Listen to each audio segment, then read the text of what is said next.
Good evening, Black family. Hayes here. I'm gonna check out this new book a brother of mine sent to me. It's called Slave Species of the Gods. Let's see if I can have Siri read it for us. So bear with me for a minute. Slave Species of God, by Michael Tellinger, A Zulu Planet Publishers Book, Johannesburg, South Africa 2009. Slave Species of God, published by Zulu Planet Publishers, P.O. Box 204, Waterville, Boven 1195, South Africa. Email, publisher, at zuluplanet.com, www.zuluplanet.com. Copyright Michael Tellinger 2005, all rights reserved. No part of this book may be copied or reproduced in any way without the written permission from the publisher and author. The author has asserted his moral rights. Michael Tellinger can be contacted on michael@slavespices.com. Visit the website and subscribe to my newsletters. www.slavespices.com. First published by Music Masters Close Corporation, Johannesburg, South Africa. First edition 2005, second edition 2006, third edition 2006, fourth edition 2009. This is the electronic edition.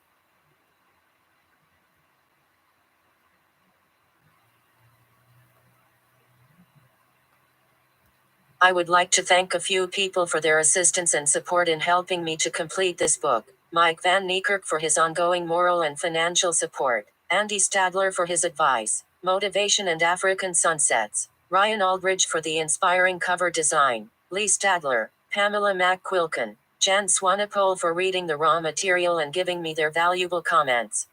Tierra Walters for her critical input as the devil's advocate. Lily Hadding for her relentless commitment and working into the early hours of the morning on the layout. Thanks to Carrie Marshall and Terry Cropper for spotting all the gremlins in the first edition. Scott Cundill for his ingenious online marketing campaign and his contribution towards making this book a bestseller in South Africa.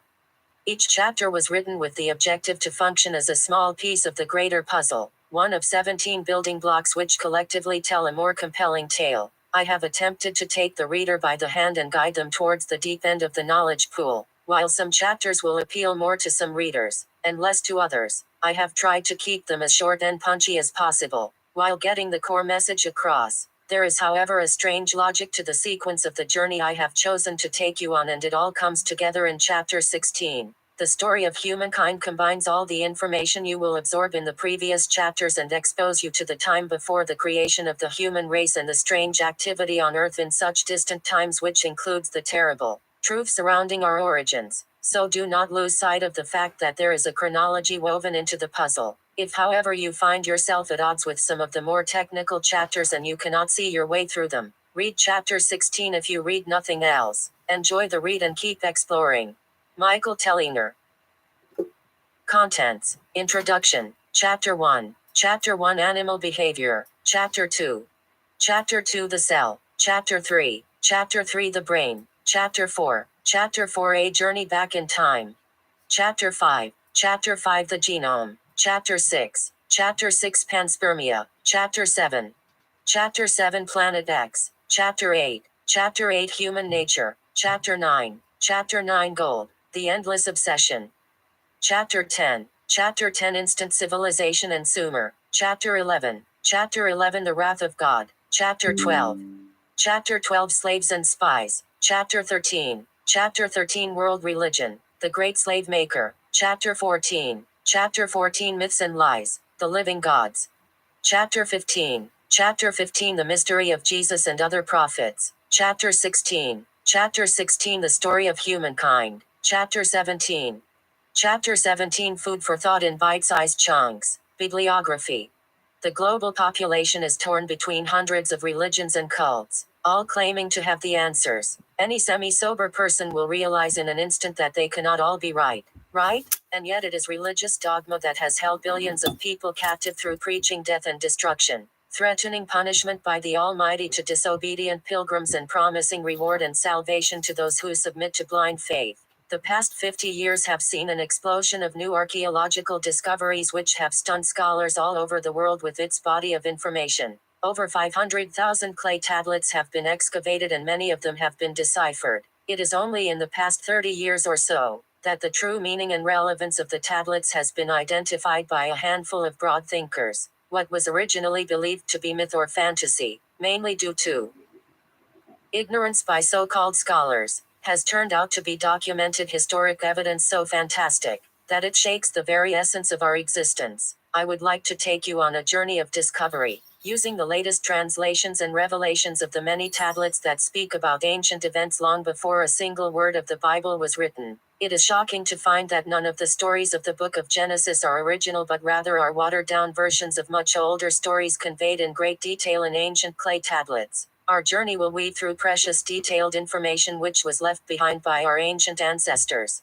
probably never realizing that it would be treated with such suspicion. The uncanny coincidences which link the many ancient civilizations by the same pantheon of mythical gods are too fantastic to be accidental. We now have irrefutable evidence that there were strange powers on Earth who ruled the early humans with an iron fist. They dispensed punishment and demanded absolute obedience from the primitive new species. We will uncover the slow and painful path the newly created human race had to travel and the crucial role played by more advanced deities who had ulterior motives for our existence. We will uncover the terrible truth that the human race was indeed created in the image of our Maker, but the Maker was not who we've been led to believe. We will unmask the God of the Bible and other major religions, showing the difference between God with a big G as opposed to God with a small g, the God who constantly displays human-like behavior. The God of vengeance we know from the Bible turns out to be a God with a small g. Some characters will be instantly recognizable, while others have been so distorted by latter translators that we will need a little polishing to identify them.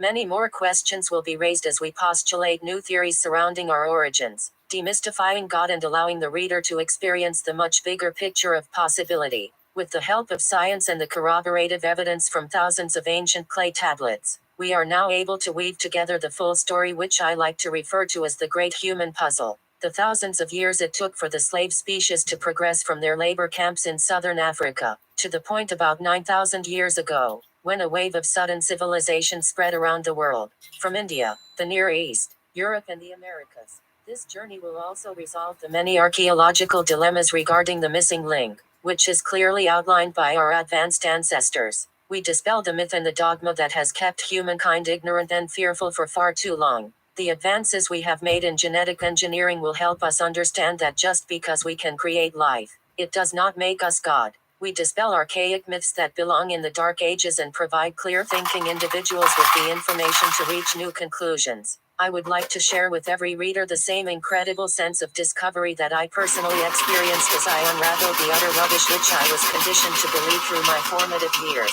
As terrible as this new truth may sound, it will be the most liberating experience you will have. Chapter 1. Animal Behavior. Ever since I first became interested in genetics, it has always intrigued me that such an important part of our anatomy, the genome, a molecular structure so we find should have been created and complete. Actually, the truth is that the genome was created in abundance with large parts of the structure that are not being used at all. It is as if the inactive parts of the genome are waiting for some extrinsic factor to switch them on.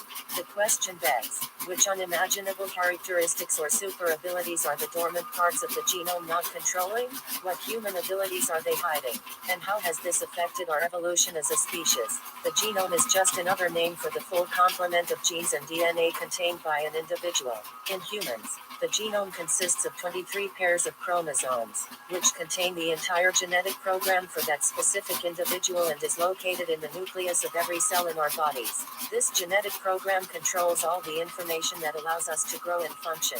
Our genome is unique for every individual and every species. When we are born, we are blissfully unaware of what awaits us. There might be 7 ages of man, but it all ends up woven together into a long reality performance directed by some invisible force. We are all given some 70 years to do our performance here on Earth, on average. The rest is up to each one of us. Enter stage left, exit stage right. The only certainty we have at present is that we will exit. What are you going to do with your 70 years? What is the purpose of this journey, this play of life that we all participate in? Will you use this time creatively? Make a contribution to the global community of beings, or will you be a mere spectator, a usurper of facilities before you exit stage right? Despite the 6.5 billion people who populate the Earth, the human race is a rather fragile and primitive species. No matter how intelligent and smart we think we are, we constantly display signs of basic animal behavior that can lead to the destruction of our kind in the blink of an eye. We have waged war on our fellow man throughout history and continue to do so into the 21st century. There always seems to be a moral high ground or justification for our action. From Cain and Abel to George W. Bush, it has always been the strong and powerful who oppress and wipe out the weak. The Old Testament of the Bible is not a pretty tale of compassion and forgiveness. In fact, quite the opposite. It talks about an eye for an eye, wiping out man, child and beast in the name of God, and often mentions the enemy by name, personifying them as the bad guys or disciples of the devil. It seems that God has been taking sides from the very beginning. He had his favorites and then there were the others. I always felt that the God I have been told about should be more impartial and loving.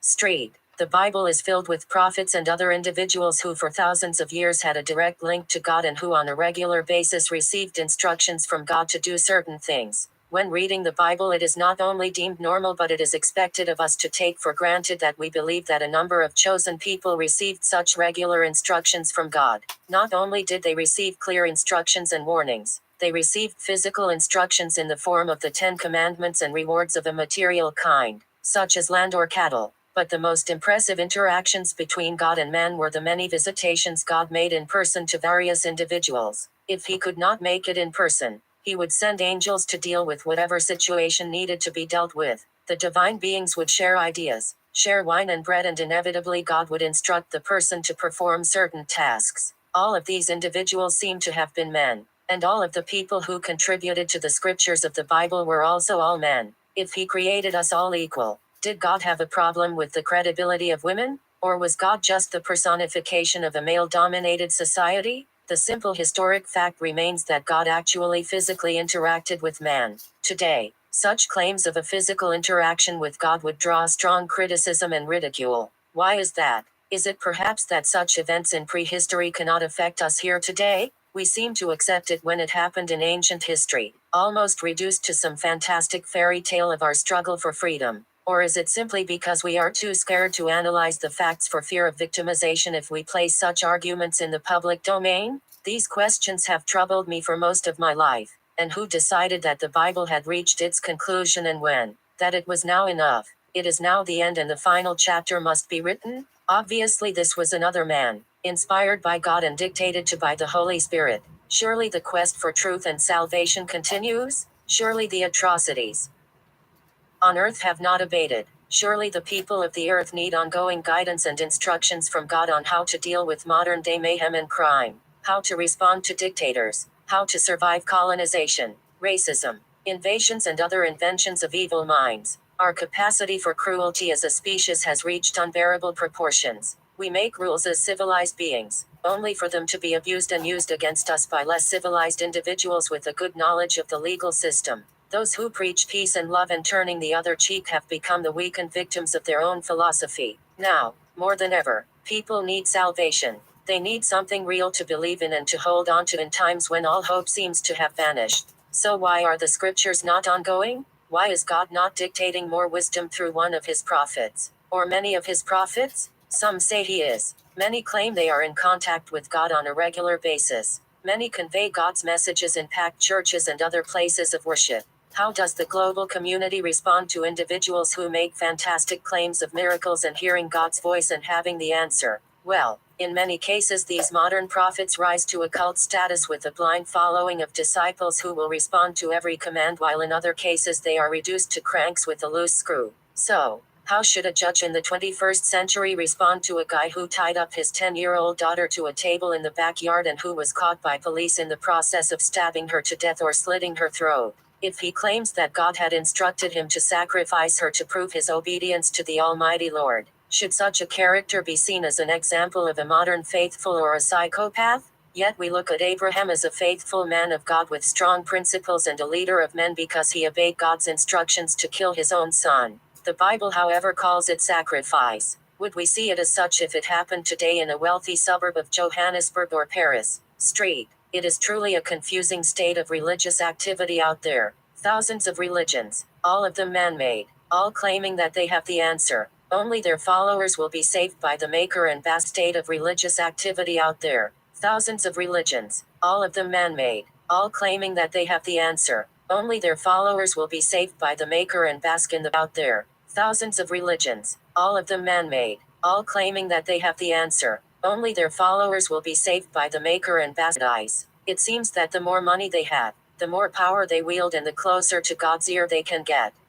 And so the religious argument begins, and we clearly display the primitive side of our low evolutionary state. Are these the primitive characteristics that could be controlled by the inactive genes? We look at the past great civilizations and somehow feel superior. The fact that we cannot explain many things from prehistory is quickly discarded as who cares about the Egyptians? They're all dead. In the light of all our achievements and scientific discoveries, the more we evolve, the stronger the religious dogma becomes. It seems that the religious dogma, which could also be called fanaticism in this case, is directly linked to money. The wealthier a nation, the more they can enforce their particular religious views on others. The USA may claim that they are a free society in all respects, but that is mainly because they feel a sense of comfort among their 96% Christian community. It is safe for them to allow the minority rogue religions to waste their time on their own meaningless salvation.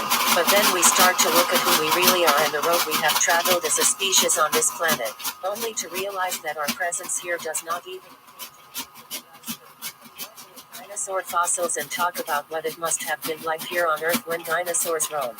We throw around numbers like 60 million years, when they were extinct, 200 million years when T-Rex caused havoc, and 400 million years ago really makes us gasp at the fossils of insects in the museums. Then we start comparing the time scale to famous events in our own frame of reference. The First World War 100 years ago, Leonardo da Vinci 500 years ago, the Vikings some 1,200 years ago, Mohammed some 1,400 years ago, Jesus 2,000 years ago, the pyramids 4,000 years ago, the last ice age some 13,000 years ago. By then most of us run out of reference points, and then one day something miraculous happens. We lift our eyes up at the night sky filled with billions of stars and we try to imagine infinity. Someone points out Mars and Jupiter, and then you look through a telescope and for the first time you see Saturn with its rings and even several of its moons, and suddenly the reality of it all changes somewhat. It all becomes a little bit bigger. You look at Alpha Centauri and realize that the light from the closest star to us takes 5 years to reach us,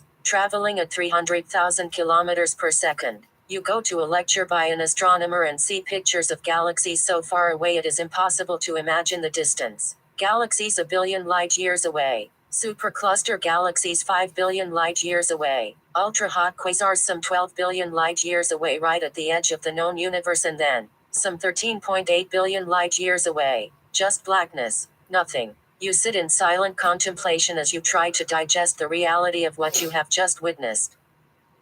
You have just looked beyond the edge of the known universe, where nothing exists. But when you wake up in the morning and you try to explain your epiphany to a group of close friends, they share your excitement for exactly 15 seconds before one of them pronounces, "Hey, did you guys check that lekker, nice movie on TV last night?" With all the valiant attempts and sometimes remarkable discoveries by archaeologists, we still cannot pinpoint the origin of humankind. Oh, scores of scientists will argue and give you all kinds of evidence and proof, only to be rewritten by some new scientist 5 years from now. It is all calculated speculation presented to us either as scientific hypotheses or religious dogma, but in reality, all it ends up being is more manipulation of the pieces of the great human puzzle. We cannot tell when civilized man first walked the earth, and we cannot tell when man was created or how man evolved with a definite level of certainty. Let's face it, the past 2 centuries have led to amazing discoveries of ancient civilizations, lost cities, and a closer understanding of the people who developed these ancient cultures that displayed remarkable knowledge and understanding of science and the cosmos. It has taken us decades to decipher the various texts or styles of writing by the many extinct cultures. With all our knowledge and sophistication, we have not deciphered the Balkan-Danube script and the Indus script to date. The diversity of these ancient civilizations, from the ancient Chinese, various cultures of the Americas and the hieroglyphs of the Egyptians to the cuneiform scriptures of the Sumerians and the lost cities of Asia, have baffled historians and archaeologists alike. It has taken us by complete surprise to discover ancient libraries, such as the Library of King Ashurbanipal at Nineveh, with around 30,000 cuneiform clay tablets of scriptures that point to great knowledge by lost civilizations. It is curious to discover the extensive knowledge of astronomers as early as 6,000 years ago with detailed information of our own solar system, describing it in great detail. We read about ancient gods who roamed and ruled the earth in chariots that flew in from the stars and about conflicts and betrayal between these ancient gods. We read about brave men who achieved great things in the distant past and wisdom, which was imparted to man by the many gods who came from the stars.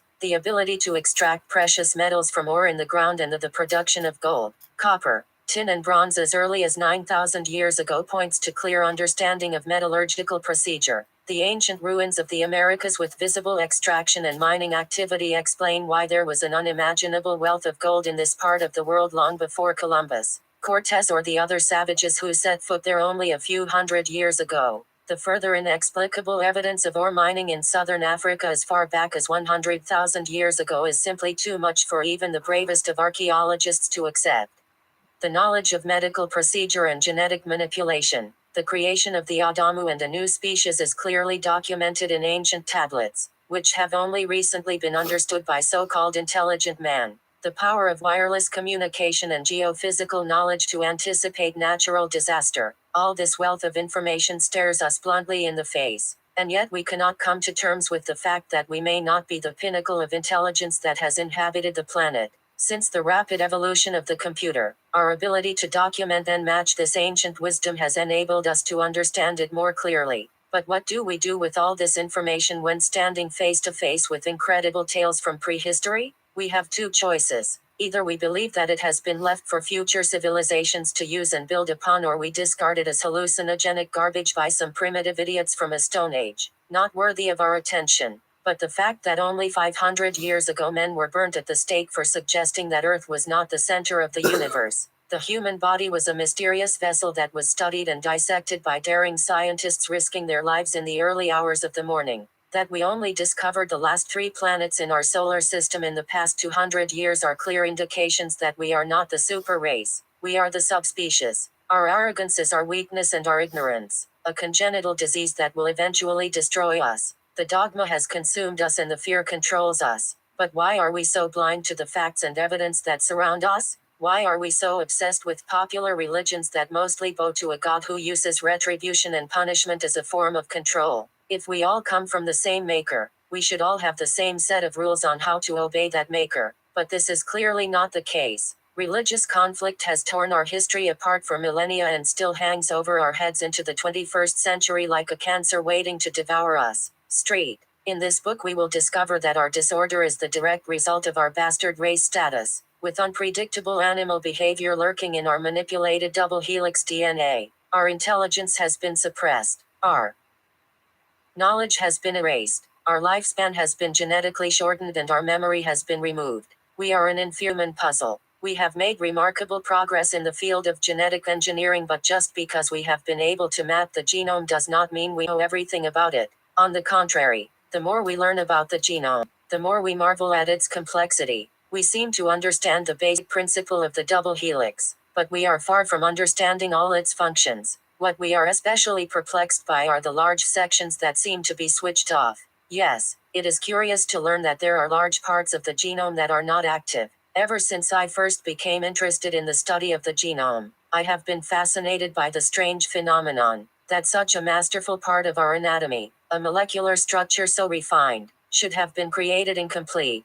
That kind of discovery flies directly in the face of all evolutionary processes. But the real truth is that the genome was created in abundance, with far more DNA in our cells than we need for our primitive form. It is as if the inactive parts of the genome are waiting for some extrinsic factor to switch them on. This begs the question, if the genome controls all our characteristics and bodily functions, then what is it that is not controlled by the inactive parts of the genome? I firmly believe that this is the ultimate question of humanity. What inert secret powers are being locked up behind the inactive parts of our genetic structure? Let's take a quick look at the history of genetic discovery. While there is clear evidence of prehistoric genetic activity and manipulation dating back to some 250,000 years ago, modern man has only rediscovered the genome in the 1950s. In 1866, Gregor Mendel published the results of his investigations of the inheritance of factors in pea plants, but it was only in the 1950s that the chemical structure of the DNA was rediscovered by modern scientists.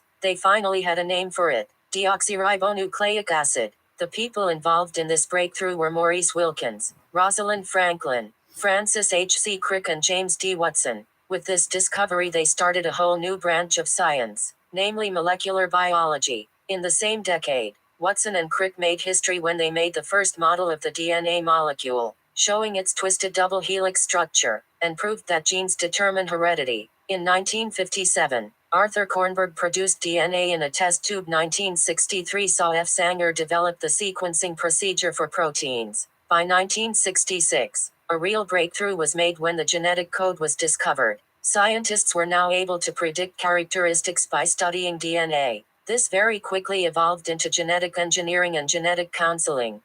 In 1972, Paul Berg produced the first recombinant DNA molecule, and in 1983 Barbara McClintock was awarded the Nobel Prize for her discovery that genes are able to change position on chromosomes. In the late 1980s, an international team of scientists began the tedious and demanding task of mapping the human genome, and the first crime conviction based on DNA fingerprinting in Portland, Oregon took place. By 1990, gene therapy was used on patients for the first time. In 1993, Dr. Kary Mullis discovered the PCR procedure, for which he was awarded the Nobel Prize. In 1994, the FDA approved the first genetically engineered food. These were Flavor Savor tomatoes, engineered for better flavor and shelf life. By 1995, criminal DNA forensics made headlines in the O.J. Simpson trial. In 1997, Dolly the sheep was cloned as the first adult animal clone. 1998 saw the Senate inquiry into the Clinton-Lewinsky scandal based largely on DNA evidence, and in the year 2000, J. Craig Venter, along with Francis Collins, jointly announced the completion of the mapping and sequencing of the entire human genome. This was a major achievement that took almost 10 years, less than originally expected. In 2003, Craig Venter launched a global expedition to obtain and study microbes from environments ranging from the world's oceans to urban centers. This mission will yield a definitive insight into genes that make up the vast realm of microbial life. And now the true genetic era is upon us. The first pet cloning company opened their doors for business in the USA in 2004. In essence, we have become the creators of species. And so we have become God to those species we create. The more we discover in the cradle of humankind in South Africa, the more we can genetically link the various peoples of the world to half a dozen original individuals in Southern Africa. The more evidence we get from female mitochondrial DNA that the first human was born around 250,000 years ago, the more the pieces of the puzzle seem to fit. In this book, we will explore written evidence that places such a group of primordial humans in southern Africa some 200,000 years ago, at about the time when Adam was supposed to have been created. When I first started placing these pieces together, I was doubtful that something so fantastic could be a possibility. But if you allow yourself the freedom of thought and possibility, you will discover an incredible story with a clear vision of the past, and you will begin to unravel the great steps of humanity that brought us here. This brings us to the age-old question: who are we, and why are we here? No, it is not really a hey shoo wow kind of question. It is possibly one of the most complex riddles of our species, which deserves a fresh new look and possibly a slightly less conventional approach if we want to reach new and refreshing answers. But then we must be prepared to face answers we may not have expected. This is what I intend to share with you in this book. What may at first seem like a horror story will turn out to be the most liberating experience, one that brought me much closer to God than I ever imagined possible.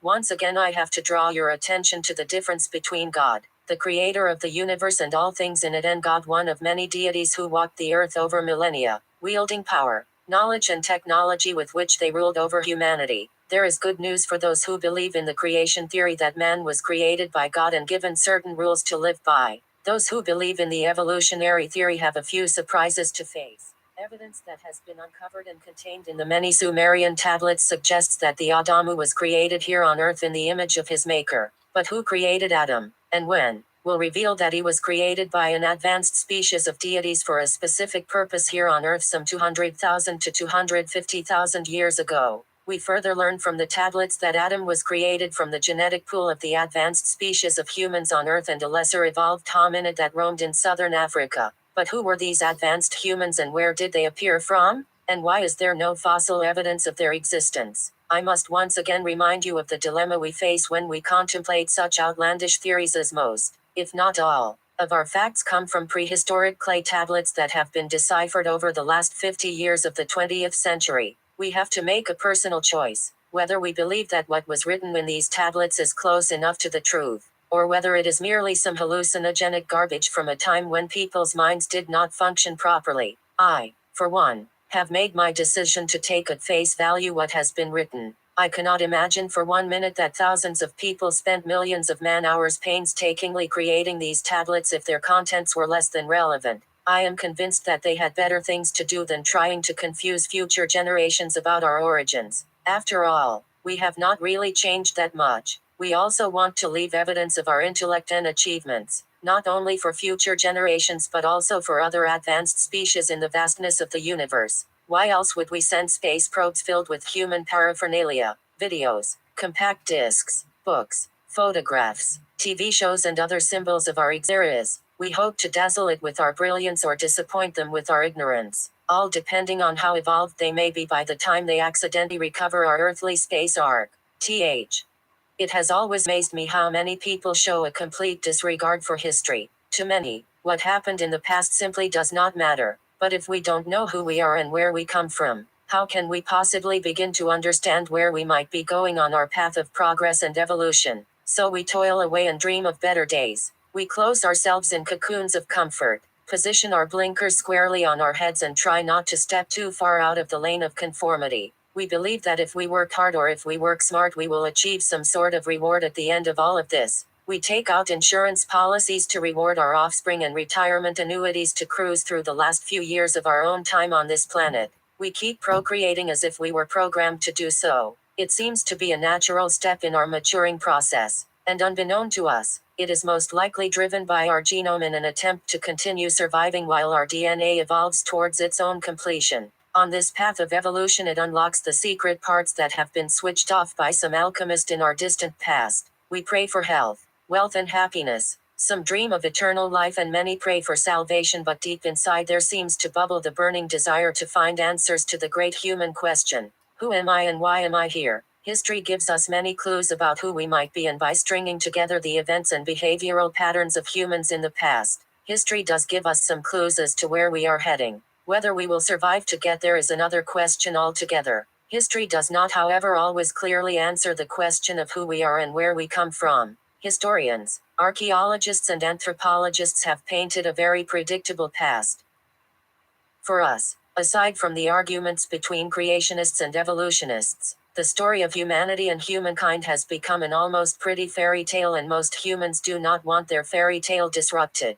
Humanity rose from the ashes against all odds. We survived and grew in numbers while spreading over the earth. We discovered fire, iron, bronze, silver and gold. We learned new skills, adopted farming instead of roaming, buried our dead, learned to live in structured communities, learned to write and build cities to protect us from the bad guys. Then we learned to trade, found democracy, discovered mechanization, discovered technology and reached for the stars, and all the time we have been killing each other in the name of our God, our King, or for some other perfectly justifiable reason. It is truly a miracle that we have survived all this. It is clear that somewhere in our DNA there is a violent gene that plays a prominent role in human behavior. This is a great story, but it only really deals with the past 6,000 years or so. Prior to this it gets very murky and somehow the timing does not seem to fit. The question of the missing link is now more relevant than ever before. Our genome has certainly evolved to the point where we can at least ponder these questions and challenge some of the obvious conventions.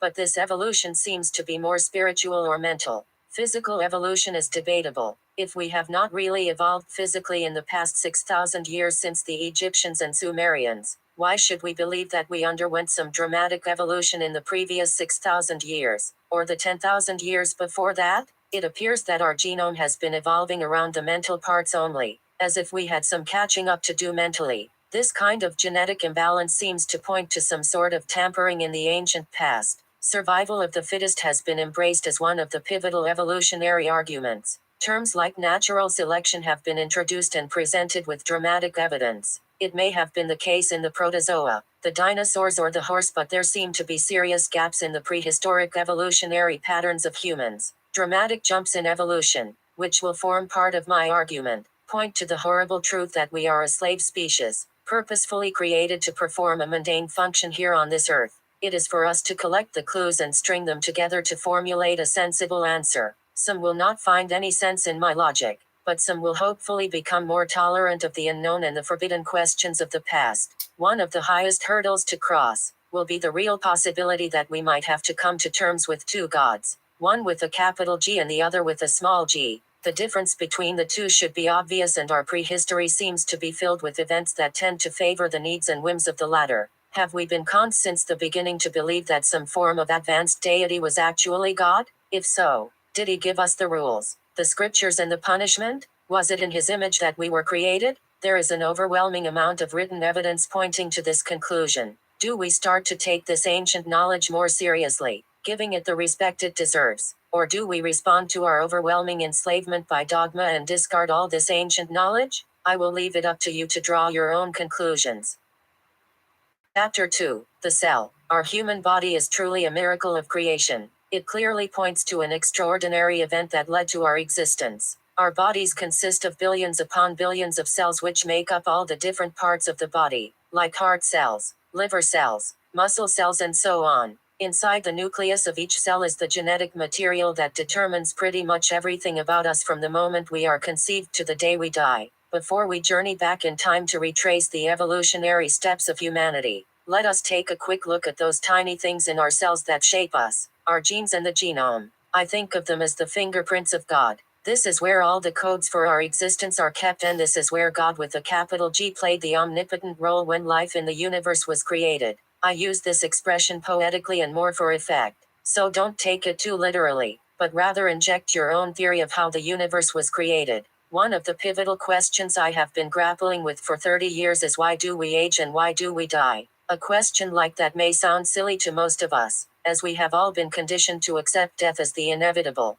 We always hear that the only thing we can be sure of in life is that one day in the future we will die. What happens after death is the question that man has been debating for eternity from a multitude of angles, and which we will attempt to answer by the end of this book.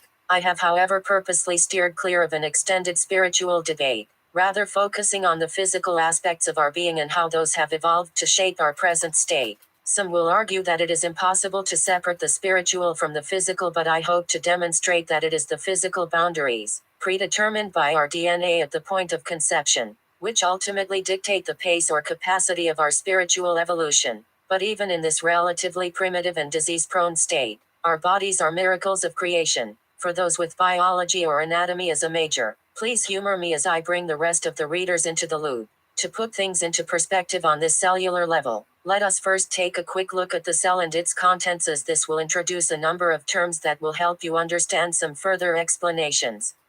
The cell and its content. The cell surface is covered with a plasma membrane, and the contents consist of the cytoplasm, which contains the various organelles including the nucleus. The plasma membrane controls flow of materials in and out of the cell, either passively, which is called diffusion, or actively by active transport. The surface is covered with vesicles or vacuoles, which are flask-like invaginations of the membrane. It is thought that these provide a crucial means for large molecules to be taken into and out of the cell. The nucleus controls the cell and also contains the DNA chromosomes or genome, which in turn determines all of our characteristics. Elements of these characteristics will be passed on to the next generation of offspring because of the action of the DNA. This is called hereditary transfer of DNA, and it is why children take after their parents. One half of the child's DNA comes from its mother, the other half from its father. The cytoplasm is the whole area between the cell wall and the nucleus, where the metabolism and all the chemical reactions occur. The rate is controlled by enzymes, but the secretion of enzymes is in turn controlled by DNA. The cytoplasm contains a number of organelles. The endoplasmic reticulum is an organized matrix of interconnected flattened parallel cavities. It is the intracellular transport system. Ribosomes are attached to the sides of the in some places, in which case it is called the rough endoplasmic reticulum. Proteins are made here. Some of these proteins include enzymes and digestive hormones. which are used by the cell, while some are secreted. The ER isolates and transports the proteins, which have been made by the ribosomes. The Golgi body is made up of smooth ER with no ribosomes. It is thought to be involved in the making and transporting of lipids and steroids. There are a number of vesicles nearby containing secretory granules. It is thought that the Golgi apparatus is an assembly point through which raw materials for secretion are funneled before leaving the cell. The mitochondria is where respiration in the cell happens. The mitochondria also generate all the energy for the cell. There is an average of 1,000 of these per cell, but there are many more in the motile tail of the sperm cell. Lysosomes contain enzymes for splitting complex chemical compounds into simpler subunits. They also destroy worn-out organelles or even the whole cell if needed. Chromatin is the genetic material within the nucleus.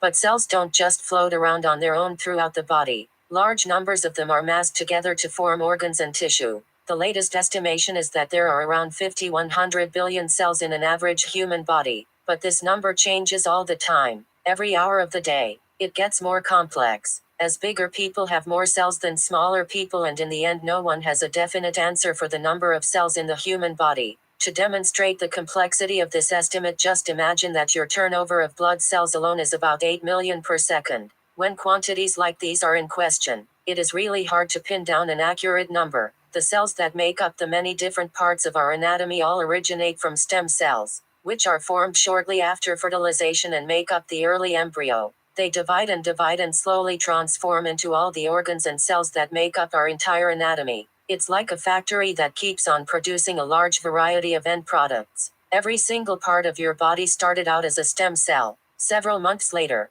the baby is born, and unless it has a severe genetic defect, it is perfectly complete and ready to grow into an adult human. Its body appears to be complete and ready for life, but its genome is far from complete. Just like its parents, the child bears a genome that will control all of its life functions, but this genome is as incomplete as that of its parents, who collectively contributed to their offspring. The human cell. I remember the day very vividly. It was 1975 and I was sitting in the biology class at my high school in Randfontein, South Africa. Biology was one of those subjects that seemed to always come naturally to me, one of the lucky ones. The secret was to pay attention in class. It dramatically reduced the amount of work I would have to do on my own at home. The other trick was to ask as many questions as you could, to anticipate what might come up in the exam. The teacher took forever to draw the animal cell on the board and then stepped back to admire her masterpiece. Right. Who knows what this is? She asked with a determined pride in her voice. She proceeded to explain all the different parts of the cell, then moved on to the very curious fact that the cells divide every few hours in some kinds of tissue and every few days in others.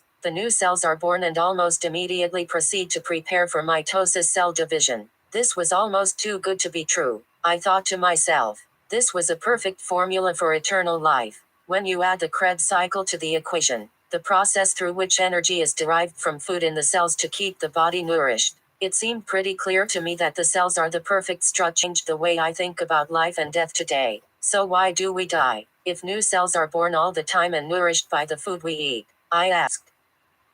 We die because that is what happens, she said. She went on to explain that this process of mitosis seems to carry on for some time, for a number of cycles or years, and then suddenly the process starts to slow down. Fewer cells are born. The cells grow older and fragile with weakened cell walls, prone to pathogenic attack, until they stop dividing completely. This process spreads throughout all the parts of the body until we eventually die. Somehow this explanation was not good enough for me, and I felt that the teacher was missing out on a very important part of the equation. There had to be some sort of control mechanism, which should be and could be manipulated to overcome this slowing down process in cell division that ultimately leads to death. But in 1975 I knew absolutely nothing about genetics, and the teacher was not all that well informed either. Ever since that day I have always believed that there must be a simple procedure possible to reverse this aging process. When genetics became the cool at odds about the causes of aging, some have still not reached the seemingly obvious conclusion that just like all other anatomical and physiological functions, aging must also be controlled by the genome. It is not only the cell as a whole that keeps multiplying, but all the parts of a cell are constantly being built up and broken down throughout its lifespan. The cell is constantly active and every bit is often renewed. When certain parts or organelles are not needed, such as extra mitochondria, they are simply disassembled and broken down to a molecular level. The truth is that once cells are born, they are truly perfect organisms that should continue to live by constantly dividing themselves for as long as they are fed. This is a great question for philosophers, since the original cell is now two cells and exists twice. Like a magician at a kiddie's party with those long thin balloons, a twist here and a twist there, and soon the balloon has become two balloons. A few more effortless manipulations and the cells have become a little doggy or a rabbit or even a beating heart. That is the magic of the cells in our bodies. The human cell showing the DNA in the nucleus. The last decade has seen some new theories on cell death and aging, but to date no one is sure why cells get fragile and cranky as they get older. One of the popular theories in the attempt to understand aging is a substance called telomeres. These protect the DNA from damage during copying. It is thought that the telomeres on the ends of the genes get worn away or damaged, and when this happens it seems that the DNA can get damaged too. This can lead to mutations and changes that lead to aging and cell death. This is, however, still one hypothesis with many others doing the rounds, and no one can speak with absolute authority. So I will use this hole in the fabric of science to postulate my own hypothesis in later chapters. The damaged DNA then starts to send the wrong messages or codes to the cell and its components, which leads to the secretion of the wrong enzymes or chemicals, which leads to the cell not performing at its peak, and then it slowly shuts down and dies. This is an important link to my argument in later chapters. All because of messed up programming and incorrect triggering of genetic responses. It is possible that the cells in our bodies die and we end up dying as a logical consequence. So if messed up cellular genetic information leads to diseases such as tumors and cancers and many other serious life-threatening conditions, could we assume that the correct genetic information will do the opposite? Keep the cells alive forever? This is where genetic engineers are focusing much of their attention. We have made many breakthroughs in identifying various genes that control a vast number of physiological activities, and our success rate in gene therapy and gene replacement is growing constantly. In a nutshell, by identifying damaged genes we can take steps to replace them with healthy genes. But what if we cannot do this in certain situations? What alternatives do we have? Stem cells. The success rate we have witnessed by introducing stem cells into damaged tissue has taken everyone by surprise. While everyone was focused so fiercely on genetics, stem cell research has exploded with astonishing results. By injecting stem cells into damaged tissue, doctors have reconstituted hearts, livers, and even eyes. The recovery of the organs is almost like performing a miracle, with the damaged tissue being regenerated within days or weeks. A man who had only 10% active heart muscle left had recovered to 90% within 2 weeks after receiving a stem cell injection into the damaged part of the heart. This is why the debate over human cloning has become so heated. Scientists have now realized that the stem cells in human embryos can be used to cure all kinds of incurable diseases, produce new organs, and rejuvenate almost any part of our body. Embryonic stem cells first appear about a week after fertilization. They are the parents of all other cells in our body. In theory, stem cells could be harvested from an early embryo, which was a clone version of you, after which the embryo would be discarded.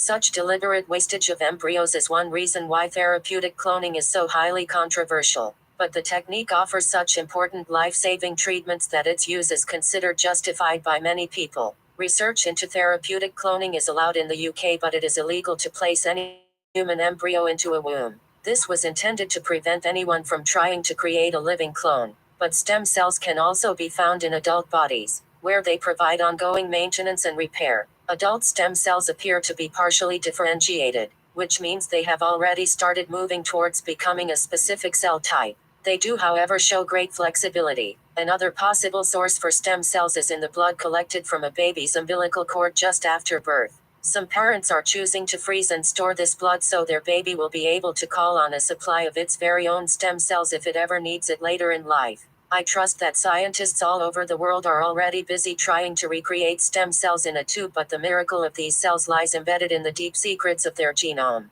Not until we start to unravel some of the junk parts of the genome and the secret encoding they possess will we start to fathom the true mechanism of stem cells. So, now that we have uncovered a possible miracle of life, let's get back to the shortcomings of the incomplete genetic structure lurking in our cells. The Human Genome Project was launched in 1990, and its goal was to decipher and map the entire DNA of a representative human, who was selected from a group of anonymous donors. The cost? A phenomenal US $3 billion.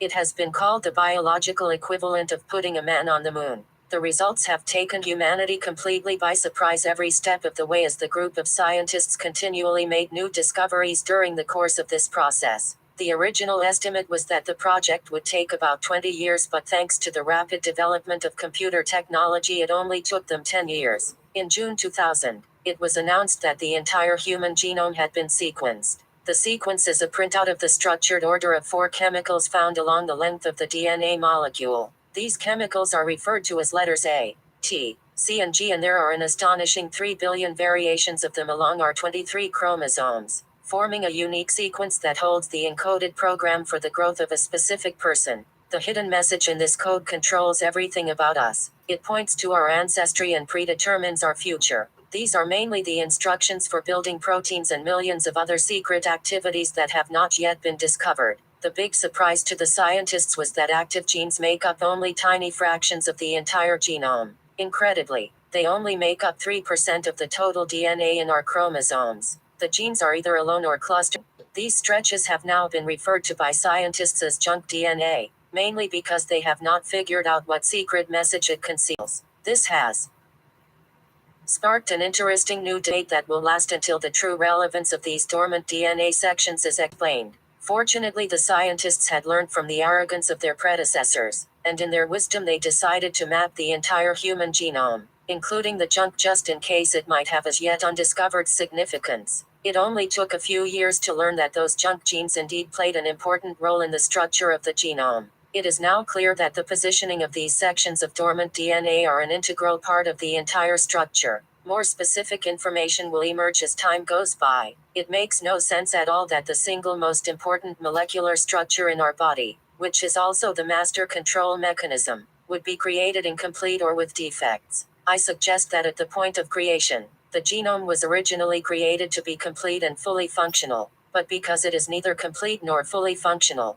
we start to theoretical and our own full potential when dictated to by the perfect genome. Every week scientists are discovering new genes with specific control mechanisms over certain parts of our body. Genes that control the color of your eyes, your hair, your height, the secretion of enzymes, your skin, your sex, and even a gene that supposedly dictates whether you will be straight or gay. For every characteristic or function, there is a specific group of genes that controls that specific part of our body. Before we are even born, while we are growing in the womb, the genome starts to dictate how the master cells should divide and how they should shape our unique being. It seems that as our genome evolves, it allows us to evolve on 2 levels, a physical level and a spiritual or mental level. It is very curious that our evolution or development as a species seems to be linked to technological discovery, scientific achievements, and spiritual maturity. The more we evolve, the more impressive our discoveries, and the more complex the questions we seem to pose, the more challenging the goals we set ourselves. Except for periods like the Dark Ages, when all knowledge was seemingly lost and replaced by oppression,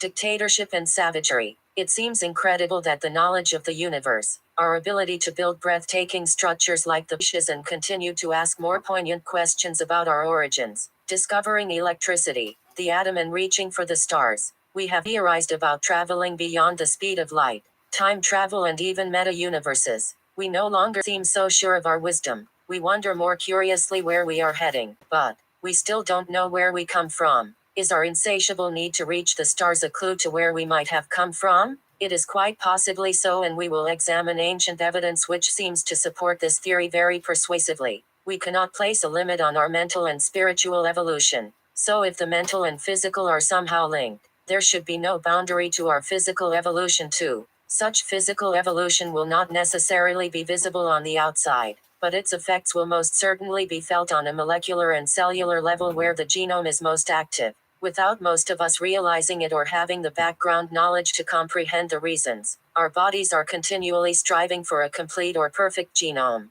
one that has reactivated the seemingly endless stretches of junk which line the DNA. This is the fundamental principle of evolution. Our own genome is in a constant state of evolution, a never-ending process of completing itself, recomputing and rescanning its own structure and constantly filling in the missing bits. The evolutionary process starts with the genome itself. Just like new computer technology allows us to scan photographs and turn a dull image into a perfectly sharp image, the genome is constantly fixing the dull, inactive bits. unlocking them and reactivating them to perform the specific function for which they were created. Just because the geneticists have not yet figured out what all the dormant stretches of DNA are for, does not mean that evolution is going to stand still and wait for us to figure it out. Slowly but surely we are evolving physically and mentally, as the genome reactivates itself. It is like a rebirth from a long sleep which humankind is waking up from, a sleep into which we must have been induced by someone or something a long time ago,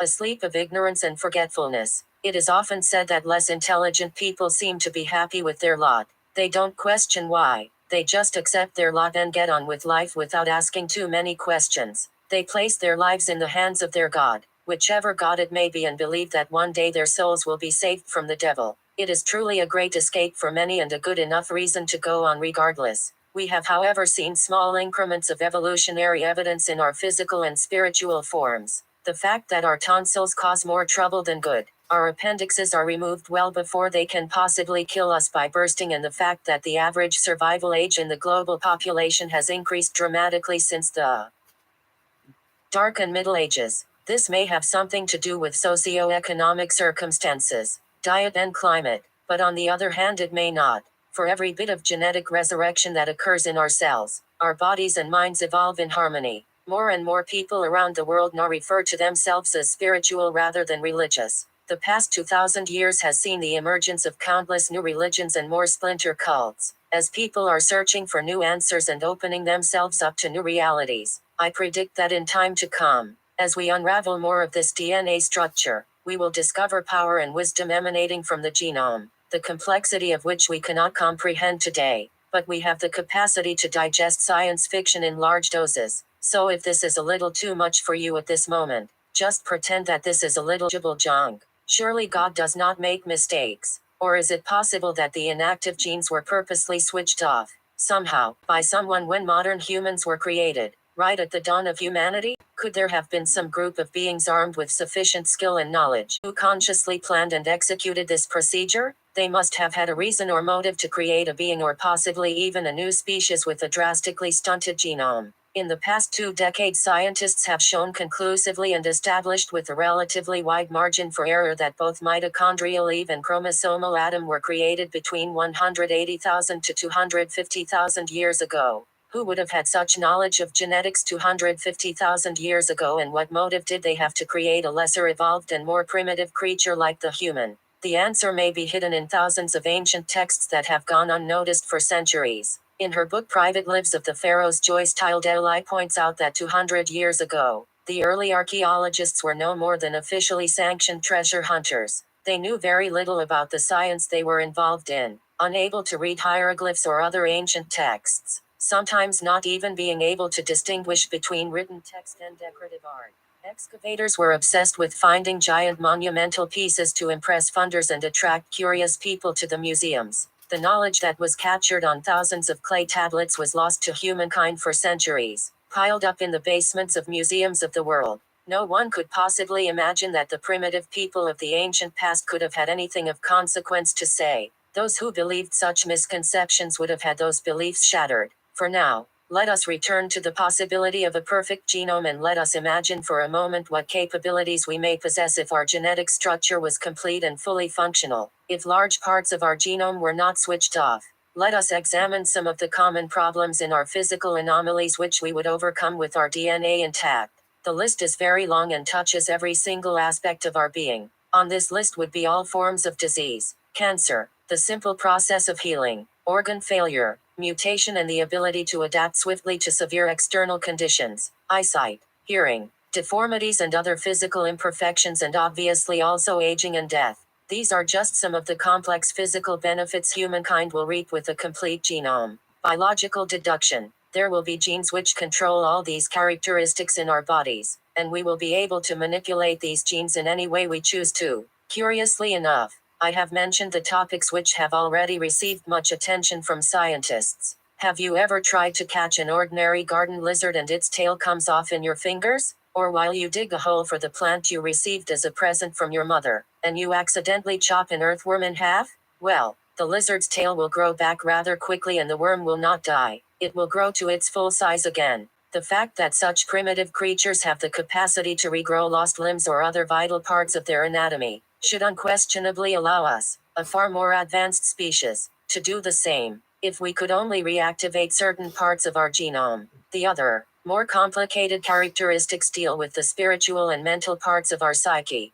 The concept of being born with all the memories and knowledge of our parents has been debated for decades. The power to interact with others through ESP or reading someone's thoughts have been touted as a function of higher evolved beings. Thought materialization and teleportation linked to the materialized state of existence will have certain prerequisites. The physical and the spiritual parts must evolve in tandem and in perfect harmony with each other. The one cannot overtake the other. A kind of yin-yang coexistence between physical and spiritual needs to be accomplished. If the one should evolve faster or slower than the other, we will have an imbalance between the two characteristics, which will manifest in a variety of unpredictable effects, behavioral, violent and dramatic antisocial behavior, and who knows what else. In fact, it is exactly the kind of behavior we have grown accustomed to on this planet. This must be the reason why we as a species are so volatile. The reason for our instability can be ascribed to the turbulent clash of our current disparate pace of evolution between the physical and spiritual parts of our being.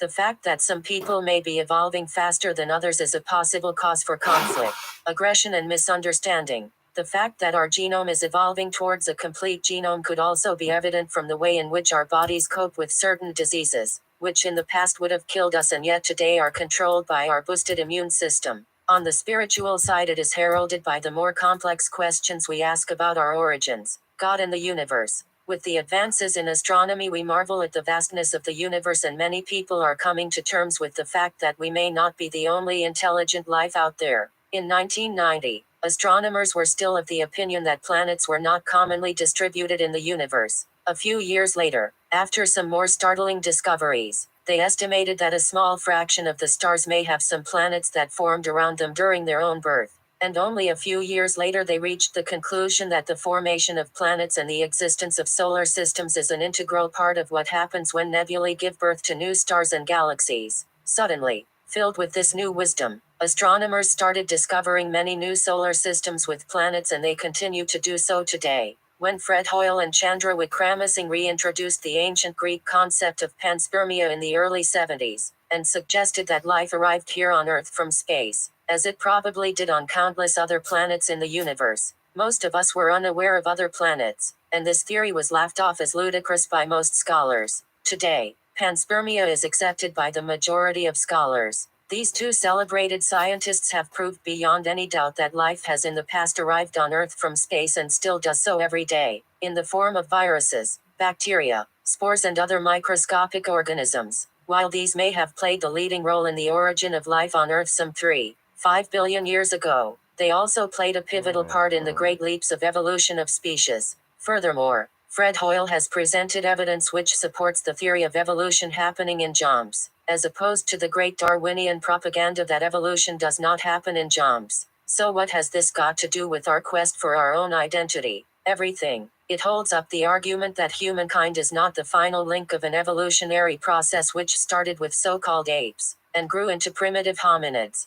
who in turn grew into intelligent humans. It goes a long way in supporting the argument that the atom or first man was created by a conscious act of medical science some 200,000 years ago. This has been supported by tracking the Y chromosome in the male population and arriving at a similar date. Is it a coincidence that this scientifically determined prehistoric date is in turn supported by the 1994 announcement by scientists that tracing mitochondrial DNA in females has placed the first Eve around the same time? These scientific discoveries have gone a long way in supporting the evidence which suggests that Adam was created, and when he was lonely, a female partner was created for him from his essence. It sounds like a great fairy tale which we read in the Bible, but it is also written exactly like this in Sumerian clay tablets, which predate the Bible by as much as 3,000 years. So where did the authors of the Bible get all their inspiration from? As we unravel the ancient times of humankind, we will expose the origins of many of the stories from the Old Testament, clearly captured for eternity on thousands of cuneiform clay tablets, long before a single word of the Bible was first jotted down. Furthermore, we are able to draw such conclusions and begin to make sense of it all, because of the incredible discoveries in biological science that have exposed the power of the DNA, all held together in the human cell. Chapter 3. The Brain. So what is this thing called a brain? A lump of gross-looking soft tissue tightly squeezed into our skulls, which allows us to formulate thoughts, contemplate our own being and question our consciousness. We use it to be witty, to bamboozle people, to reason with others and a million other functions that are often too small for us to notice. We abuse it with drugs and alcohol, pushing the limits of our brains to what seems to be the edge at times. The brain is a very fragile organ, and that is why it is so well protected by the skull. But the brain also punishes us for abusing our bodies. It gives us headaches and causes us to feel pain of a wide variety. It can even cause us emotional pain when there is no sign of physical trauma. The brain can send mixed messages and cause us to hear voices, imagine demons, and drive us to insanity. The brain is by far the most complex and mysterious organ in our bodies. It is the ultimate marvel of our creation. It has intrigued doctors and scientists for centuries and will possibly continue to do so for centuries more. Unlike the genome, the brain's activity is impossible to map. The truth is that we know very little about the brain and how it works. Oh, we know all about the chemicals and enzymes involved, what triggers what and where, and what the final effect is. But this is just the visible chain reaction that is easy to follow. What we cannot explain are the invisible bits. What actually happens in the brain in between the stimulus and response, which allows us to formulate an argument or burst into tears, or feel pity and remorse, or such anger that we respond with violence. Neuroscientists have spent the past few decades studying the brain's anatomy, function, physiology, biochemistry, and molecular biology. But all that this research has amounted to is to highlight how little we know about this mysterious organ. Intelligence has always been ascribed to the size of the brain in species. That is why we are said to be the smartest or most evolved species on Earth. And yet, whales have larger brains than humans. So where does that leave them? Here is a short list of animals, comparing their brain size in grams. It must surely force us to reconsider the idea of larger is smarter, or is there something more to the bigger brains of several species on Earth? Average brain weight in grams. Grams. Adult human.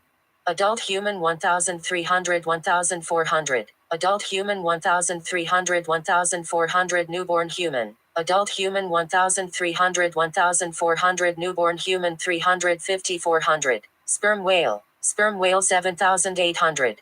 Sperm whale 7,800. Fin whale. Sperm whale 7,800. Fin whale 6,930. Elephant 6,000. Elephant 6,000. Humpback whale.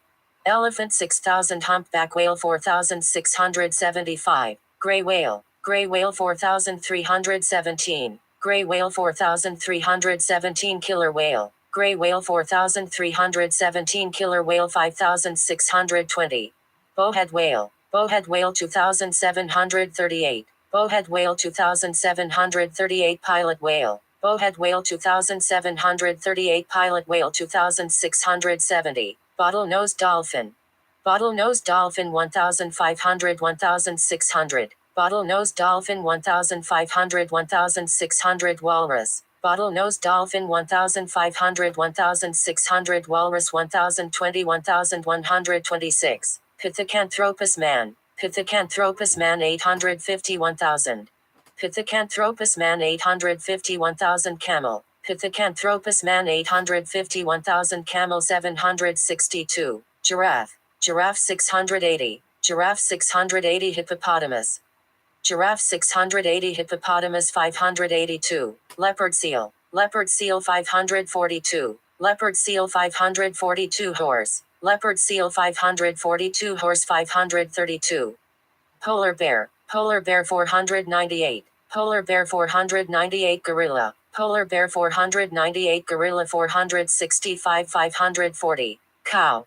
Cow 425 458. Cow 425 458. Chimpanzee. Cow 425 458. Chimpanzee 420. Orangutan 370. Chimpanzee. Manatee 360. Manatee 360. Tiger.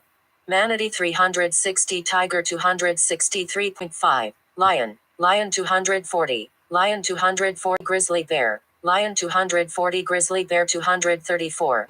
Sheep. Sheep 140. Sheep 140 Baboon. Sheep 140 Baboon 137. Source: faculty.washington.edu. Based on the above information, the bottlenose dolphin should be slightly more intelligent than humans, while elephants and whales should be infinitely smarter. For all we know, maybe they are. But for now, there are still some countries in the world who allow the barbaric hunting and killing of these highly evolved species. The brain and its major extension, called the medulla oblongata, can be described as a mass of interconnected nerve cells that control all the activities of the entire central nervous system. Between these two structures, they control all the voluntary and involuntary activities in our bodies. Involuntary activity would be respiration, heart rate, blood pressure, muscle activity, and all the goings on in the digestive tract, just to name a few. Voluntary activity is basically every movement or action we engage in by first thinking about it and then doing it. Some of these may seem like involuntary reactions, because our muscles are trained to perform the tasks, like walking, talking, or even typing. But there are millions more activities that fall into both the voluntary and involuntary categories. It is estimated that the communication network in your brain can perform several billion connections and calculations per second. There are a number of major players in this network. Neurons or brain cells, which carry the nerve impulses rapidly between the point of stimulation and the affected organ. The neurotransmitter, which allows the message between neurons and organs to be transmitted. And receptors or receptor cells, which receive the message at the site of the affected organ, like the eye. There are around 100 billion neurons in the brain, but there are also an estimated 10-50 times as many glial cells in the brain. These perform some sort of supportive and possibly nutritive function to the neurons, but their true function is yet unknown. The total estimated length of nerve fibers in the brain is around 160,000 kilometers. To get an idea of how incredibly complex the brain and its entire central nervous system really is, just look at the eye. It sits very closely located to the brain with a 5 centimeter long optic nerve. In this nerve there are 1.2 million fibers that send and receive messages between the brain and the eye on a constant basis. Even when we sleep, the brain controls the eyes through REM or rapid eye movement activity. If you ever have doubts about a supreme creator God, who masterminded all this stuff in the universe, the brain is a good place to start. It is truly the master organ of our anatomy. But the brain also controls activities that are often described as spiritual and are more mysterious by nature, like consciousness, thought, reason, emotion, love, purpose, passion, and more. These are the properties of the brain which will challenge us until we are evolved enough to understand them. But for now, we just speculate. Someone, somewhere at some stage in the past made a careless statement that we only use 10% of our brains. The media immediately jumped on it, and the lie has been immortalized in pop science, pulp fiction articles ever since. But there are a number of interesting examples to keep the theory alive. I must draw attention to the subtle difference in such claims, by scholars who approach it from the point that the brain's potential is infinite. Their statements are therefore merely expressions of support for the infinite brain concept. Neuron. The possibility that the human is only 10% functional, at best, was outlined by Australian neurology Nobel laureate Sir John Eccles. But as I mentioned, his statements came from the assumption that the brain indicates its powers are endless. Another scientist called John Lorber performed a number of autopsies in England on hydrocephalics. This condition basically causes large parts of brain tissue to be dissolved by acidic spinal fluid. He tested the IQs of patients before and during the disease. His findings showed that IQ remained constant up to death, even though more than 90% of brain tissue was destroyed by the disease. It had no impact on what is considered to be normal intelligence. In Russia, a neurosurgeon called Alexander Luria showed that the bulk of frontal lobes are mostly dormant. When he physically proceeded to cut out large parts of frontal lobes from humans, he also gave them physiological and psychological tests, before and after cutting out parts. And he even went as far as removing entire frontal lobes from patients. His conclusion was that while it had some effect on us, it caused no major change in brain function. I believe that experiments like these most likely had a lot to do with the 10% brain activity mania. In higher mammals, there are large parts of the brain which seem to be associated with intelligence, personality, and higher mental activity. Neuroscientists have developed a number of imaging techniques to study the activity inside the brain, like positron emission tomography (PET), magnetic resonance imaging (MRI), and computerized tomography (CT). CT uses X-rays to discern normal brain geography from tumors and other abnormalities, while MRI reveals brain structure by detecting radio waves that are deflected by tissues in a strong magnetic field, and PET detects gamma rays emitted by radioactively labeled chemicals as they rush to active sites in the brain. Another technique, which is known as magnetoencephalography, involves measuring the magnetic currents that are generated by the electrical impulses in the brain. All of the different approaches to imaging in the brain give us some insight into brain activity and functionality, but it leaves humans far short of understanding the true complexity of this organ. Many tests have been done trying to determine how much of the brain we actually use, but scholars seem to differ on this estimation. Some say that we use about 10% of our brain. Some are as bold as saying that we use up to 20%, but the more cautious ones claim that 3 to 4% is much closer to the probable truth. There seems to be no specific scientific finding or origin for any of these statements. This sudden interest in the capacity of the brain may have originally been stimulated when scientists performed basic experiments with rats, and found that rats could perform most of their normal functions with as little as 2% of their cerebral cortex intact. Various extrapolations of these statements may have caused this brain usage debate, which was mainly fueled by the media and others who wanted to capitalize on such disinformation. The truth is, we probably use all of our brain. This has been illustrated by many of the previously mentioned imaging techniques over the years. Neuroscientists have now pretty much mapped the anatomy of the brain and identified the functions of each section. Upon examining the map of the brain, you will realize that we know which part of the brain is responsible for various functions, and there is not much brain left, which could be called idle. But the fact is, although it seems that the whole brain is active in countless stimuli and responses, there is no scientific way in which we can measure the amount of brain we use. At the same time, there is also no method to date which can measure the full capacity of the brain. So we should rather be asking what the capacity of the brain is, instead of how much of the brain we actually use. The two approaches are philosophically opposed. The one approach assumes that the brain capacity is finite and aims to measure the current usage, while the other suggests that our brain capacity could be infinite. Many scientists claim that nutrition plays a key role in the performance and possibly evolution of the brain. Much has been written about healthy diets with very specific dietary instructions to help certain conditions. While diet and nutrients undoubtedly play a crucial role in the health and smooth performance of the brain, it is impossible to claim any long-term evolutionary benefits from such treatment. It would be equivalent to saying that a daily moisturizing regime will make you immortal. The one thing that many scientists seem to agree on is that around 200,000 years ago, the human brain underwent a dramatic evolutionary change. Various theories for this sudden increase in brain size and intelligence have had scientists guessing and speculating for years. The popular theory doing the rounds is one of high seafood intake. The human sing and speculating for years. The popular theory doing the rounds is one of high seafood intake. The human brain. The different functions of the left brain and the right brain have been well documented. Here are some examples. Left brain functions. Left brain functions, right brain functions. Written language.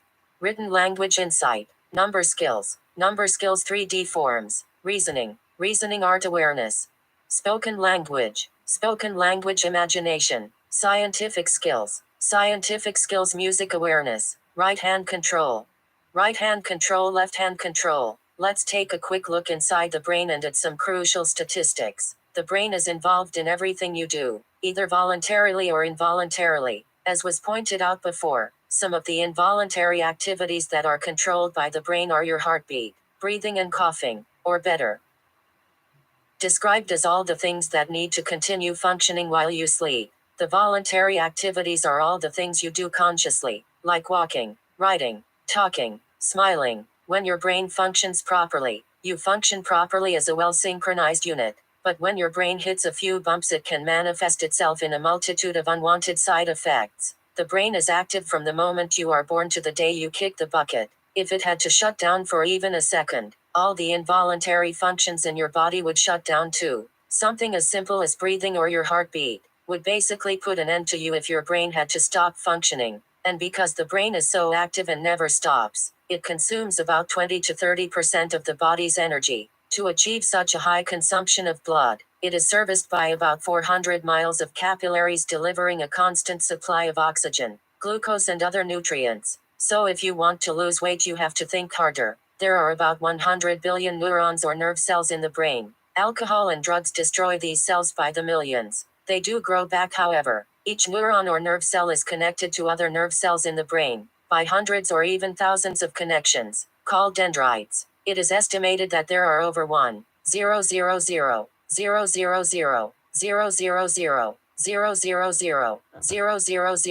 10 to the power of 14, 1014 connections in the brain, more connections than there are stars in the Milky Way. The brain is more complicated than any computer we can imagine. The reason we can make such a silly comparison is because we now know that the brain's capacity is infinite. 14. A single neuron can produce almost a tenth of a volt electrical charge, and the total electrical activity in your brain can easily be measured with an electroencephalogram EEG. This allows us to actually measure brain activity and test the activity under various stimuli. Just like the other cells in your body, the brain cells also start to decline and die after a certain period. The receptors also decline with age. The neurotransmitter serotonin interacts with at least 15 different receptors in the body, but after the age of about 20, one of serotonin's most common receptors starts to decline and vanishes from the human brain at about 15% per decade, which may be why depression commonly appears in middle age. Scientists believe that humans underwent a major brain change around 200,000 years ago.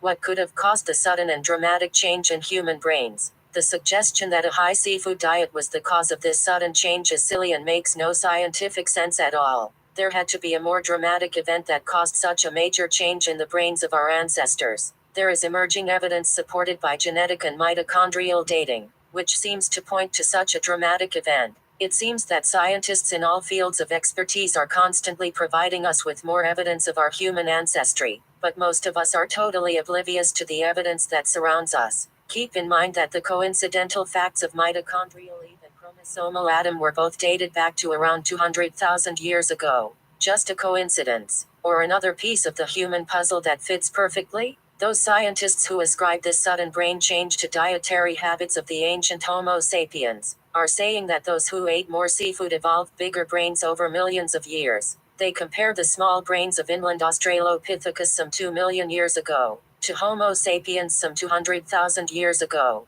Can you see the problem here? These changes in brain size happen suddenly, as if overnight. They are more easily explained by genetic manipulation than gradual evolution due to high fish consumption. Besides, the two species have no connection in their evolutionary lines anyway. This kind of theory is a clear indication of how resistant some sectors of the scientific fraternity are to new discoveries that challenge the conventional way of thinking. Homo habilis, handyman, was the first of the genus Homo, who lived between 2.2 and 1.6 million years ago, with an average brain size of 500-750 milliliters. The next in line was Homo erectus, around 2,400,000 years ago, with a brain capacity of 800-900 milliliters. Then suddenly around 200,000 years ago, a new species appears out of the blue with a brain 55% bigger. This calls for some serious investigation, since Darwin believes that evolution does not happen in jumps. How is it possible that such a species could miraculously appear, be able to think,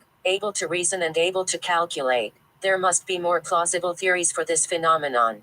Scientists go on trying to substantiate their big brain theory by comparing the high fish intake of humans some 28,000 years ago in Central Europe. Neanderthals had a low seafood intake, surviving mostly on meat from inland animals, and this is why they were outlived by Homo sapiens, who had a high omega-3 and omega-6 fatty acid intake. The crucial mistake they make here is that fossilized evidence has clearly shown that Homo neanderthalensis had a larger brain than Homo sapiens, by between 5% to 10%. Scientists have also proved that a high seafood intake dramatically reduces the levels of depression among its population. North American and European populations showed a rate of 1's population who consumed a lot of fish. The Japanese, whose diet is also rich in fish, have a significantly lower incidence of depression compared to North Americans and Europeans. Once again, these are simply cosmetic reactions by the brain which will have no effect on how the genome has been programmed. This theory will need more evidence which points to DNA restructuring or some form of evolution to make it stick. Putting makeup on your face will not keep you immortal. So while it may be true that fats build your brain, and proteins unite it, Carbohydrates fuel the brain, and micronutrients defend it. The real miracle lies in the fact that your DNA planted the program code at your point of conception, which allowed your brain to grow into its fully functional form. As incredible an organ as the brain may be, it is ultimately controlled by the genome. Just like every other minute aspect of our being, it does seem that the brain may have a limitless capacity for higher functions not yet understood by humans. A variety of unexplained psychic abilities have been demonstrated by large numbers of individuals. These are more often than not looked upon as freaks of nature and not regarded as a possible higher state of evolution which needs closer attention. We can look at the brain as the interface between the physical and the spiritual, our body and our soul. Somehow, some individuals have mastered these higher brain activities without knowing how and why. This adds another mysterious element to the great human puzzle. How and why have some people cultivated ESP skills? It makes complete sense to me that while the genome is evolving towards its own completion, it keeps unlocking parts of our brain, allowing us to perform higher mental functions. So if the brain is indeed the physical interface between body and spirit, it will take a lot more evolution on our behalf to understand it. Remember, the genome and the spirit cannot evolve at individual speeds. So while the genome controls the rate of evolution of the brain, it is then by default also the genome that ultimately dictates the pace at which the soul is allowed to evolve while trapped in our human body. Like the laws of osmosis, where the two concentrations on either side of the membrane will eventually reach a state of equilibrium, but only if the membrane is permeable and allows these to cross. Our DNA will allow the spirit in our bodies to mix with the greater spirit in the universe, in bite-sized chunks, as we evolve and as we learn to deal with our newfound knowledge. All this strange activity in the ancient past that caused our brains to suddenly expand, goes a long way to substantiate that there must have been some kind of genetic manipulation involved. The kind of manipulation which was revealed to us in ancient clay tablets written somewhere between 4,000 and 6,000 years ago. This new emerging information has found favor with only a handful of broad thinkers. Many archaeologists, historians and anthropologists are very nervous about dealing with such sudden leaps in philosophy, but I hope to show you a steady, cohesive trail of evidence that points to the placement of an advanced race of beings, right here on Earth at the time when our brains had so miraculously expanded. Not only did they leave behind written evidence of their genetic manipulation, but they actually explain in great detail the reasons why they needed to create a primitive worker on this planet.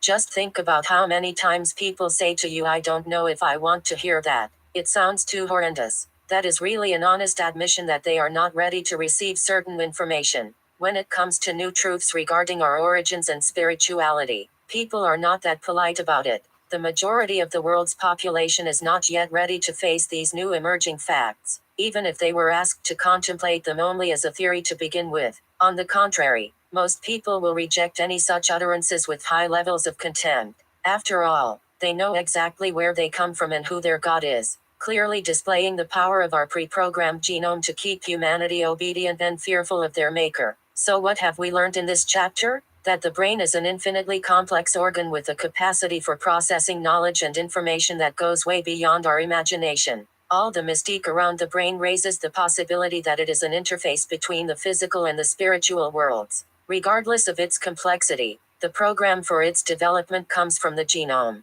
Around 200,000 years ago, the brain underwent a dramatic increase in size, just about at the time when the Anunnaki created Adamu according to the Sumerian tablets. The sudden increase in the Homo sapiens brain could not have occurred due to millions of years seafood consumption. The human race uses only a fraction of its brain, which is strictly controlled by our genome. All this leads to some crucial questions to close this chapter with. What will our mental and spiritual capacity be when our genome has fully evolved?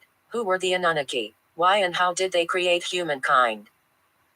Chapter 4. A journey back in time. If we don't know where we come from, how can we possibly know where we are going? So in this chapter we will attempt to find pointers in both directions. We need to dig deep into our prehistory before we start gazing far into the future. Fortunately, we have been handed loads of knowledge by our advanced ancestors. Information that paints a very clear picture of exactly who we are and where we are heading as a species. All of this is possible because of hereditary DNA transfer, combined with thousands of clay tablets filled with historic entries which have been treated either as mythology or the mutterings of primitive folk with nothing better to do. So at the risk of becoming repetitive, let me remind you that to know where we are going, We need to know where we come from. To start our journey back in time, we need to retrace the steps of modern humans and use all the resources available, including knowledge and information from prehistoric scriptures, which may have previously been dismissed as garbage. The Sumerian tablets have been a fascinating revelation and a source of mysterious knowledge. So little is known about prehistory, about the time before time,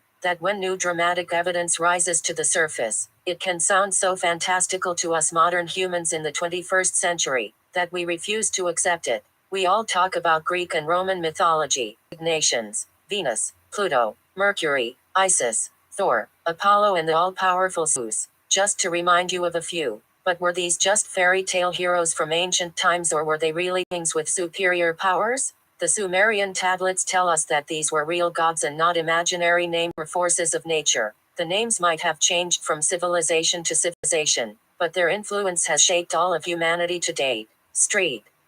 Just when I sat down to start writing this chapter, I had visitors who popped in on a Saturday afternoon. We relaxed with a chilled glass of wine by the pool and the subject of evolution and our ancestry came up. I asked my friends what they thought of evolution, and what they know about our ancient prehistory, and how and when we became human. Jana immediately expressed her understanding that we became human when we jumped out of the trees and started walking upright. Clearly not an opinion based on any levels of credible research, and yet, probably a very similar perception shared by many others who have had the misfortune of being brainwashed by the modern education system. Anton, on the other hand, got it right and that we evolved from some sort of ape-like species over millions of years. From these and numerous other discussions I've had over a period of 15 years, it seems that there are still two main theories which captivate the minds of modern humans: the evolution path and the creation path. I have personally grappled with the conflict between the two for nearly 2 decades, only to discover that there is a third possibility,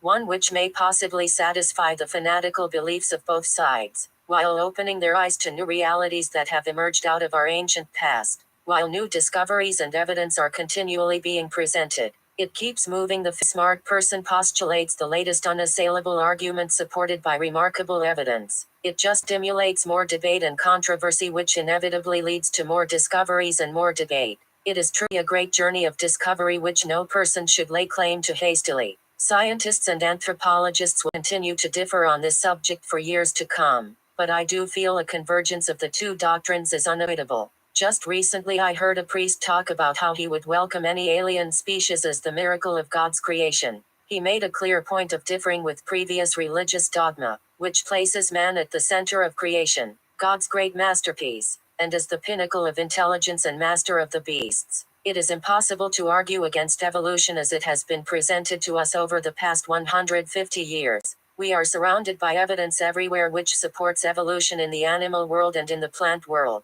This is not the challenge I am raising in this book. My struggle lies with the last few 100,000 years on this planet, which saw the emergence of humanity and the disappearance of the hominid creature who preceded us. I need to quickly draw a link between the words humankind and humanity. I present that you cannot have humanity without humankind, and therefore the two are inextricably linked, with subtle differences in our personal interpretation. So I purposely use the two randomly to illustrate this simple relationship. Evolution has played an important role in how the two have entwined as man has evolved. There are, however, some fascinating shortcomings in the Darwinian theory which have already been attacked endlessly by much smarter people than me. It does seem that Darwin may not have had it all correct.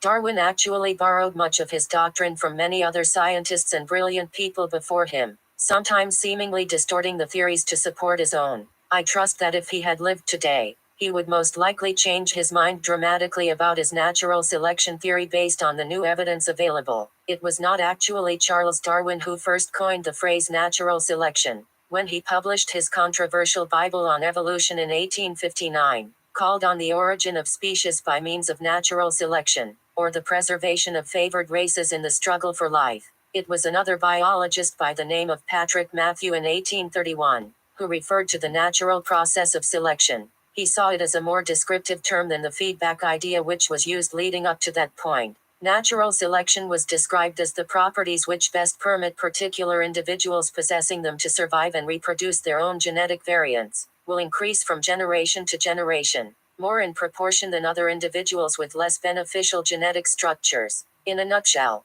What this really means is the survival of the fittest. There was another concept which Darwin seems to have borrowed, the analogy of the branching tree of life, which was described by Alfred Russel Wallace in 1855. One of the very strong points which Darwin makes is that evolution does not happen in jumps. It took about 120 years for Fred Hoyle and Chandra Wickramasinghe to show that evolution does happen in jumps with the help of viruses and bacteria that arrive on Earth from space in a process called panspermia. These new arrivals from space constantly mutate, infect the cells of plants and creatures, and quite quickly cause dramatic changes in the DNA structure of the host. To demonstrate this outlandish proposition very basically, I would like you to take your mind back to your school classroom wall. Picture the poster with the chronological stages of human evolution. The ape-like creature on the left, the slightly taller ape-like creature to its right with less hair, and a slightly taller and more upright ape-man to its right with even less hair. Eventually we end up with a handsome man on the extreme right representing modern humans, as the pinnacle of evolution.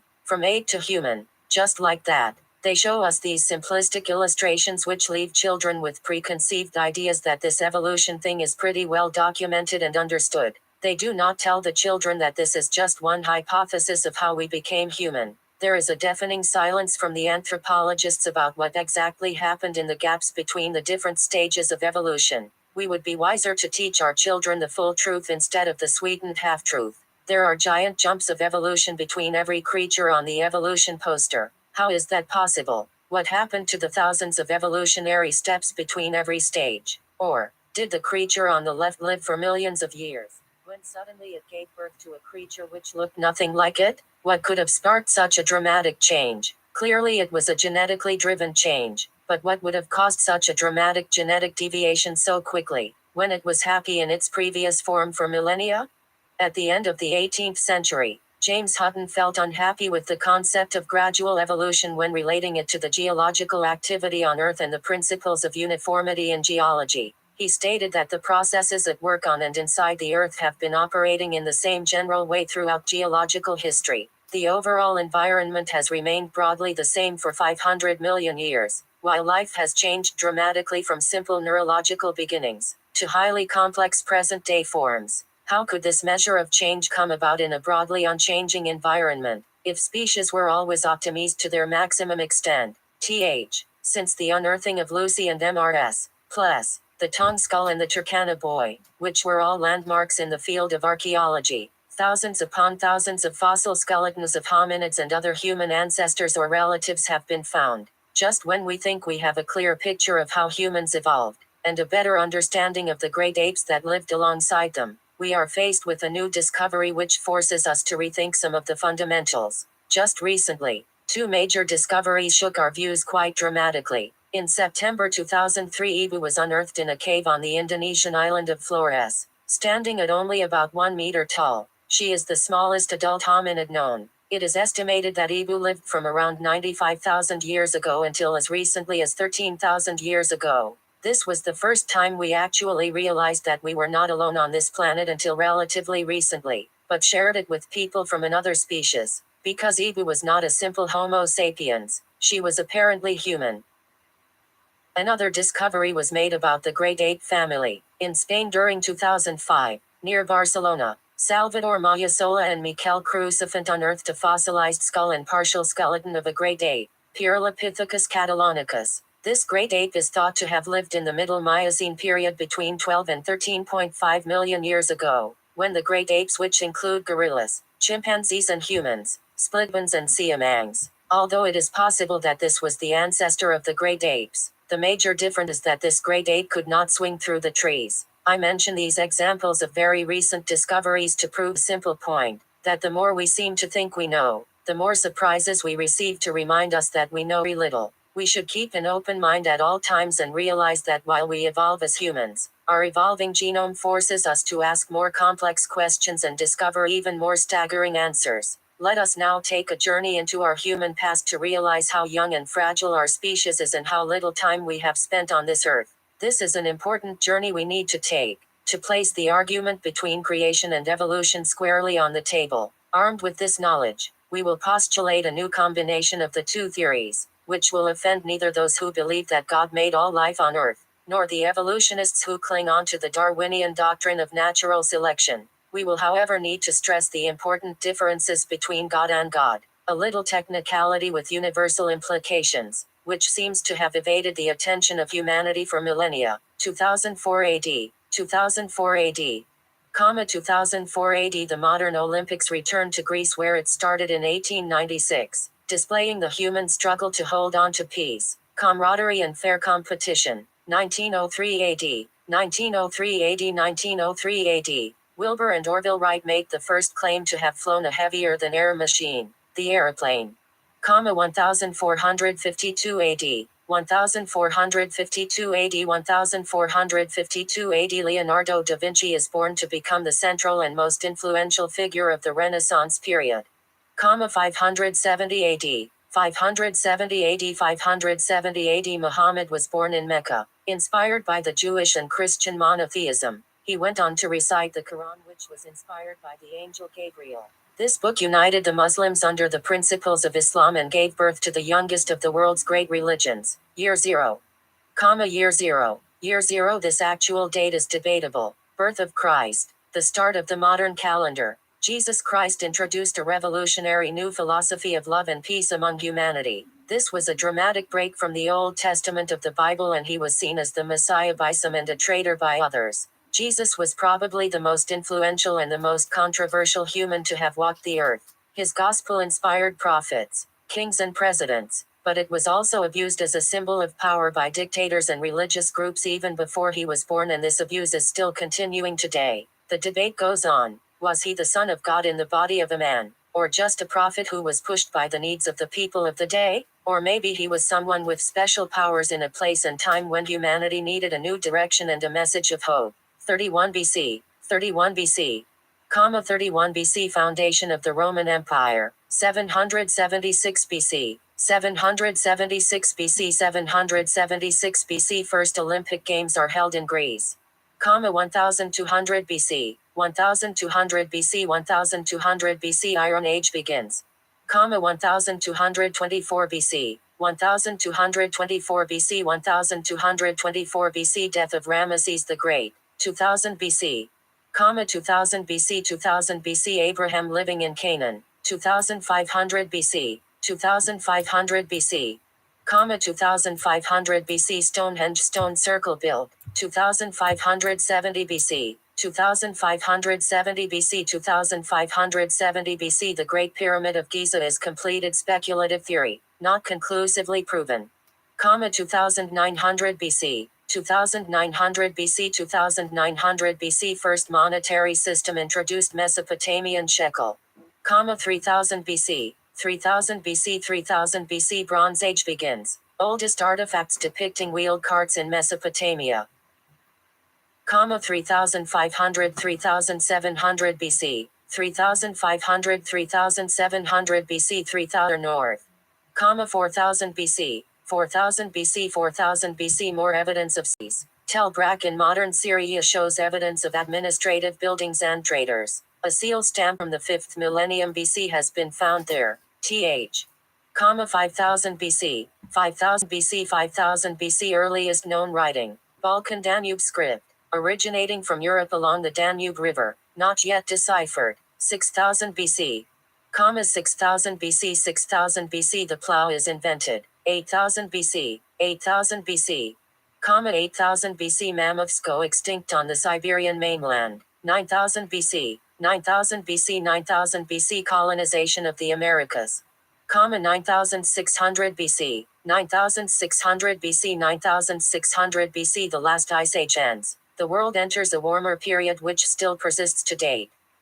10,000 BC, 10,000 BC, 10,000 BC. First domesticated crops. Evidence of the earliest villages in the old ago. 20,000 years ago. The last ice age is at its peak. 30,000 years ago. 30,000 years ago.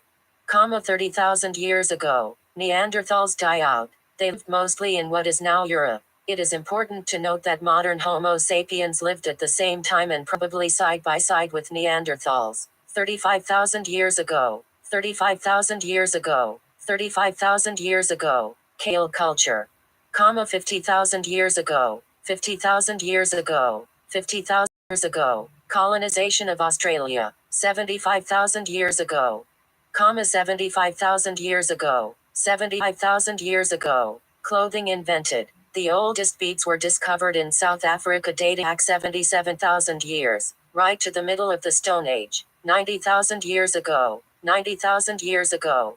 90,000 years ago. Modern humans start migrating out of Africa into Eurasia. 120,000 years ago. 120,000 years ago. 120,000 years ago. Widespread use of pigments like ochre in Africa.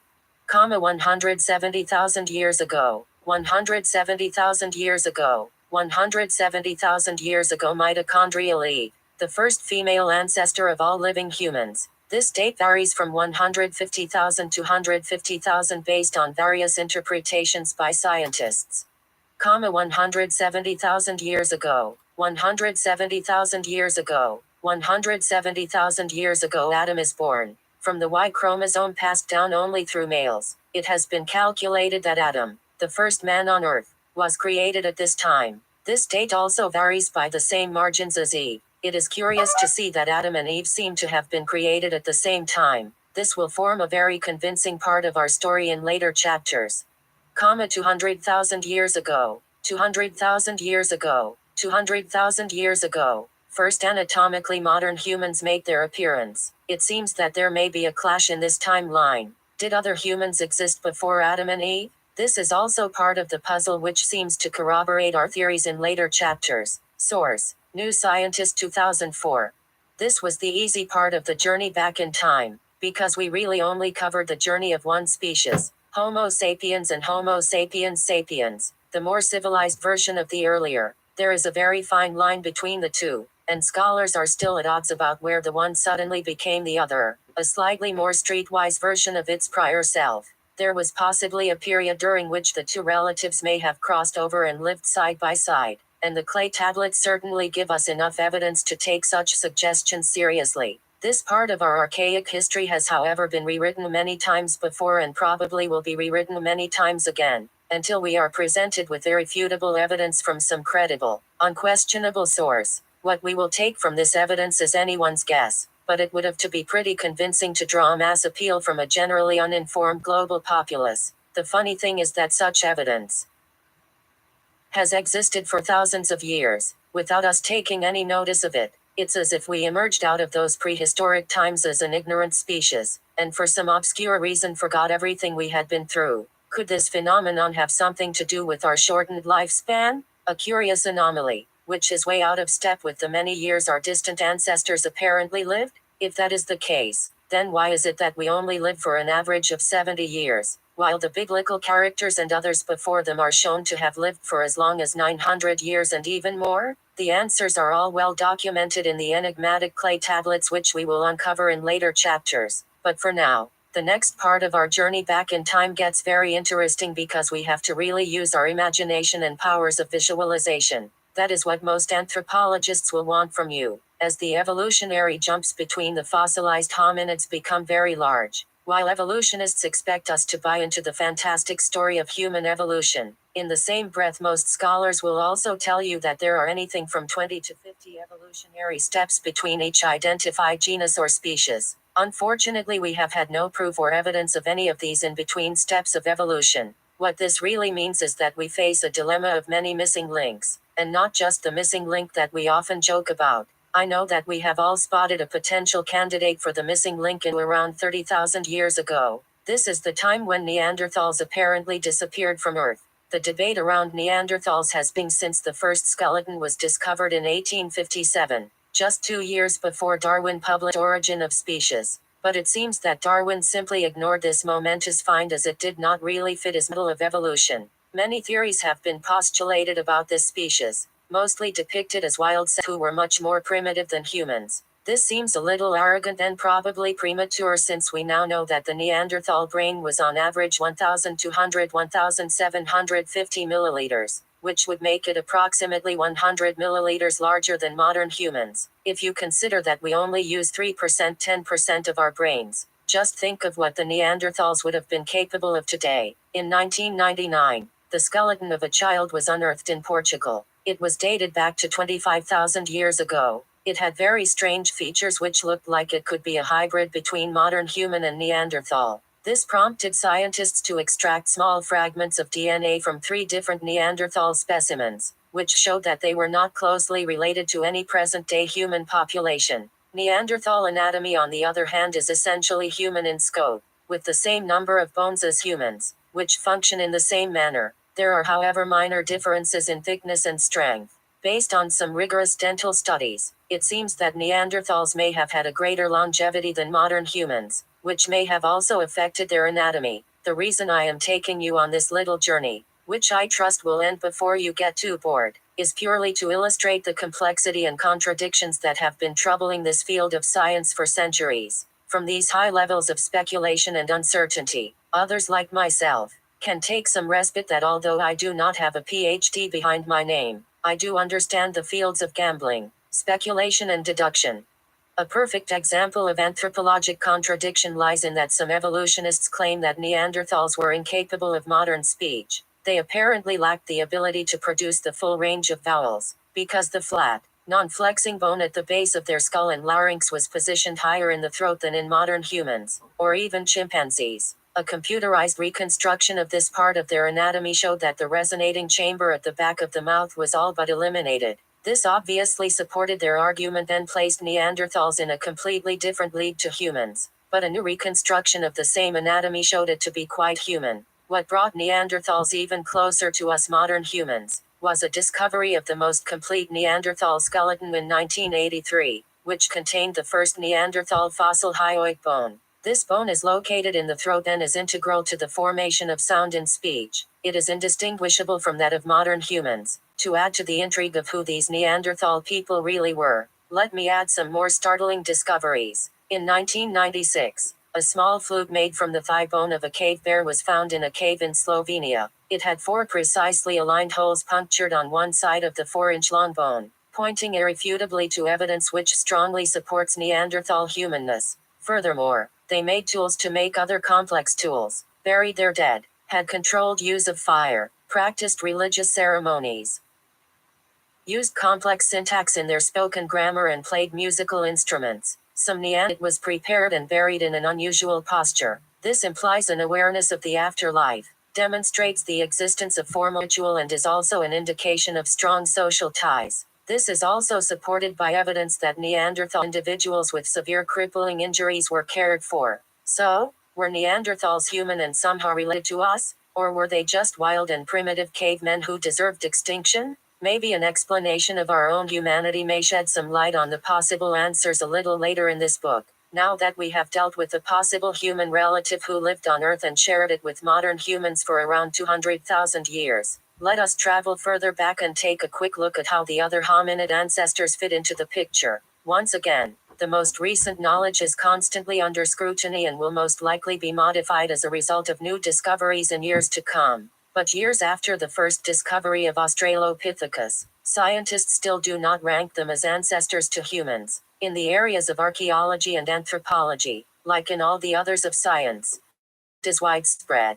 So, the information below should be absorbed with a sense of speculation and uncertainty. Just recently in the year 2000, scientists discovered a possible hominid which they call Ororhyntogenensis. It lived around 6 million years ago in Kenya and possessed clear features which indicate that it walked upright. This was certainly an early entry for the two-legged race, and some dare to say that it may be one of the many missing links. Certain features, like the teeth of Ororhyntogenensis, suggest this species could even be more closely related to Homo sapiens than the many Australopithecus species it predates. Like our molars, the molars of Ororhyntogenensis were small compared to any of the Australopithecine teeth. Their teeth also had very thick enamel like ours, along the northern Rift Valley of East Africa, and possibly even earlier. They seem to be the root ancestors to all subsequent hominids who were reasonably adapted for upright walking. But some of the bones in their feet were slightly curved and looked like the bones you would expect to see in a human ancestor who climbed trees. Although they probably lived in flat savanna areas, Australopithecus afarensis was capable of climbing trees in times of danger, and it is possible that they slept in trees, like baboons do in areas where there are no caves for shelter. Australopithecus afarensis is classified as an ape, not a human. A hominid ape closely related to human beings but not necessarily an ancestor.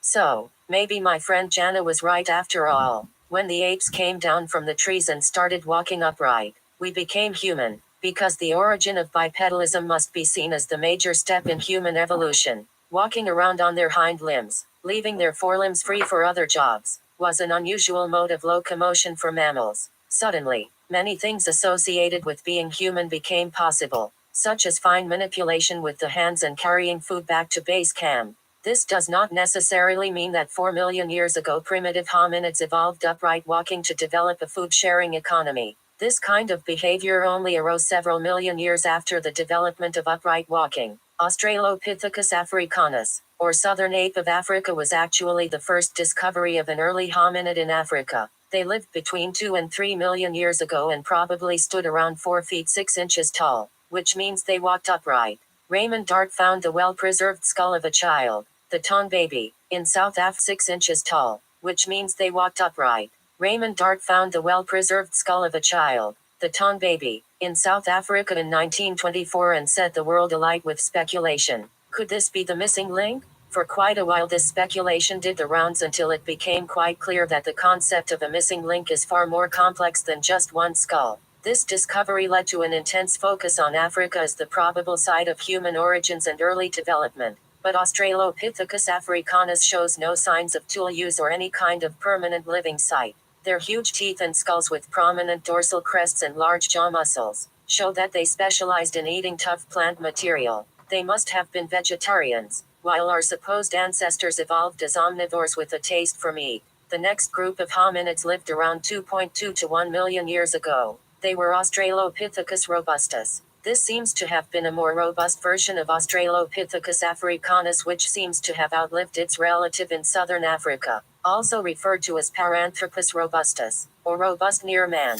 But very few fossils of these hominids have been uncovered. Known species of the genus Homo, the first human species. It existed from approximately 2.2 to 1.6 million years ago in East Africa. Only a few fossil remains have been unearthed so far, but they all exhibit a clear trend towards a larger brain size. Homo habilis brains were about 30% larger than those of Australopithecus africanus. Next in line was Homo erectus, who lived from approximately 2 million to around 400,000 years ago. Coming across this information was to me like finding the Holy Grail. As we will uncover later, it is around this time that the tampering with genetics first begins to pop its head out of the pages of prehistory. Based on ancient scriptures on clay tablets from Sumer, the many steps of humanity were captured and preserved for us to unravel. These dramatic tales will be looked at in great detail. Homo erectus had a large brain ranging from 900 to 1,200 milliliters. This was a 50% increase in brain size over the older Homo habilis.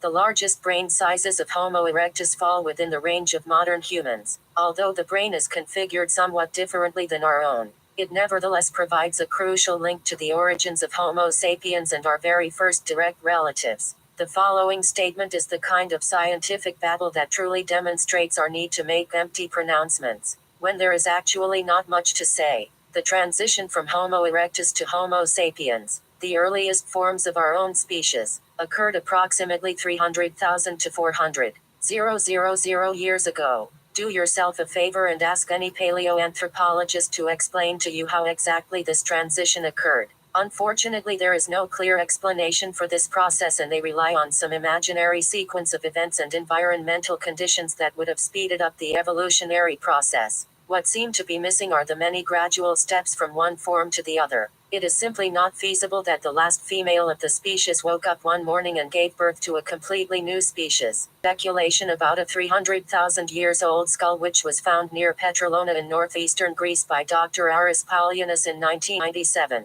He claims that it is the most complete find of early Homo sapiens and believes that human civilization existed on Earth over 1 million years ago. He has produced a variety of tools and other implements which indicate that these humans had the ability to communicate with speech. There is much more to be explored around this find. So for now I would like to return to what is historically documented in Sumerian tablets. Once again I ask you to place this in your memory banks, as it will be used further as evidence of our birth as a slave species. A number of 130,000-year-old skulls have been found in southern and East Africa. once again giving us a link to the story of human creation. But we will discover that our creation was followed by 200,000 years of exploitation by a more evolved species who appeared on this planet out of nowhere. The rest of the chapters will slowly introduce us to these progenitors of the human race, expose the readers to the calculated steps that were taken to create the primitive worker as they called it, and the years of enslavement that followed. Why is it that we can trace slavery and the obsession with gold all the way back to the very beginning of human origins? Therein lies the terrible truth about the reasons for our existence, our ignorance and our genetic origins. All of this information has been carefully handed down to us in cuneiform clay tablets from the earliest days of writing. These tablets will also explain our natural tendencies, why we look the way we do, and why we could have possibly experienced such rapid stages of mental evolution in the past few hundred years. Deep inside our genome, in between all the genes, there is a natural tendency for compassion, love and peace, which is encoded, but switched off. Sometimes it breaks through the clutter, as the genome evolves and allows us to move closer to a completely reconstructed DNA, one step closer to a perfect genome and total enlightenment on both the physical and spiritual fronts. Chapter 5, The Genome, Human Software Program. By the time we reached the year 2000, there were two terms in the global vocabulary which spread fear and confusion among people around the world: millennium bug and cloning. But hindsight is an exact science, and in hindsight it certainly seems that the first feared item, namely the millennium bug, was possibly a conspiracy by the global computer industry to rake in billions of dollars on the back of ignorant consumers. The millennium came and went with virtually no hiccups, but the coffers of the IT sector swelled with unimaginable wealth. The other term that was brandished about carelessly by the media and swashbuckling journalists trying their best to impress their readers with their knowledge of this new science was genetic engineering. This was highly unfortunate, as it was inevitably followed by another new buzzword: cloning. This was very sad, as those two words immediately conjured up gruesome images in the minds of the global population, of butcher-like scientists, hacking and splicing human genes, while creating an endless number of humanoid monsters and other unimaginable creatures who will overpopulate the world. People were imagining horrific tales of human-animal clones and many other interspecies clones of unthinkable horror. There was talk of cloning extinct animals like the mammoth, saber-toothed tigers, and even some dinosaurs. This was, however, a typical sensationalistic response by the media in an attempt to attract readers and audiences. You see, if they were to report responsibly on the subject, keeping the facts as scientific and realistic as possible, they would not have had as large a response from the consumer, whose perception of science and progress is pretty much driven by Hollywood. But the lack of understanding of this exciting new field of science was suddenly thrust into the limelight of global politics and attracted the attention of religious groups worldwide. In a flash, the world had a new evil to fight. Lengthy debates on cloning and genetic engineering erupted all over the world, causing one of the most controversial issues of the new millennium. The truth is that genetic engineering is the most exciting development in the history of humankind. As we develop this knowledge and refine our skills in this area, we will come ever so closer to dealing with most, if not all, disease in living creatures. But more importantly, we will come to understand our imperfect genome. This knowledge will help us in speeding up our evolutionary process by unlocking the junk genes, which will most likely help speed up our spiritual evolution. What this really means is that we will not only be able to deal with our physical disorders and malfunctions, but also our mental and spiritual shortcomings. This means we can speed up the evolution towards a violence-free global community that strives for absolute physical and spiritual harmony. This is what excites me most about this new science of genetic engineering. But before we can elaborate on this subject, we need to dispel some myths and misconceptions you may have heard from your mechanic while he was changing your oil. In short, genetic engineering deals with the study of our genome, splicing, duplicating, copying, replacing, and any form of manipulation involving genes in our DNA.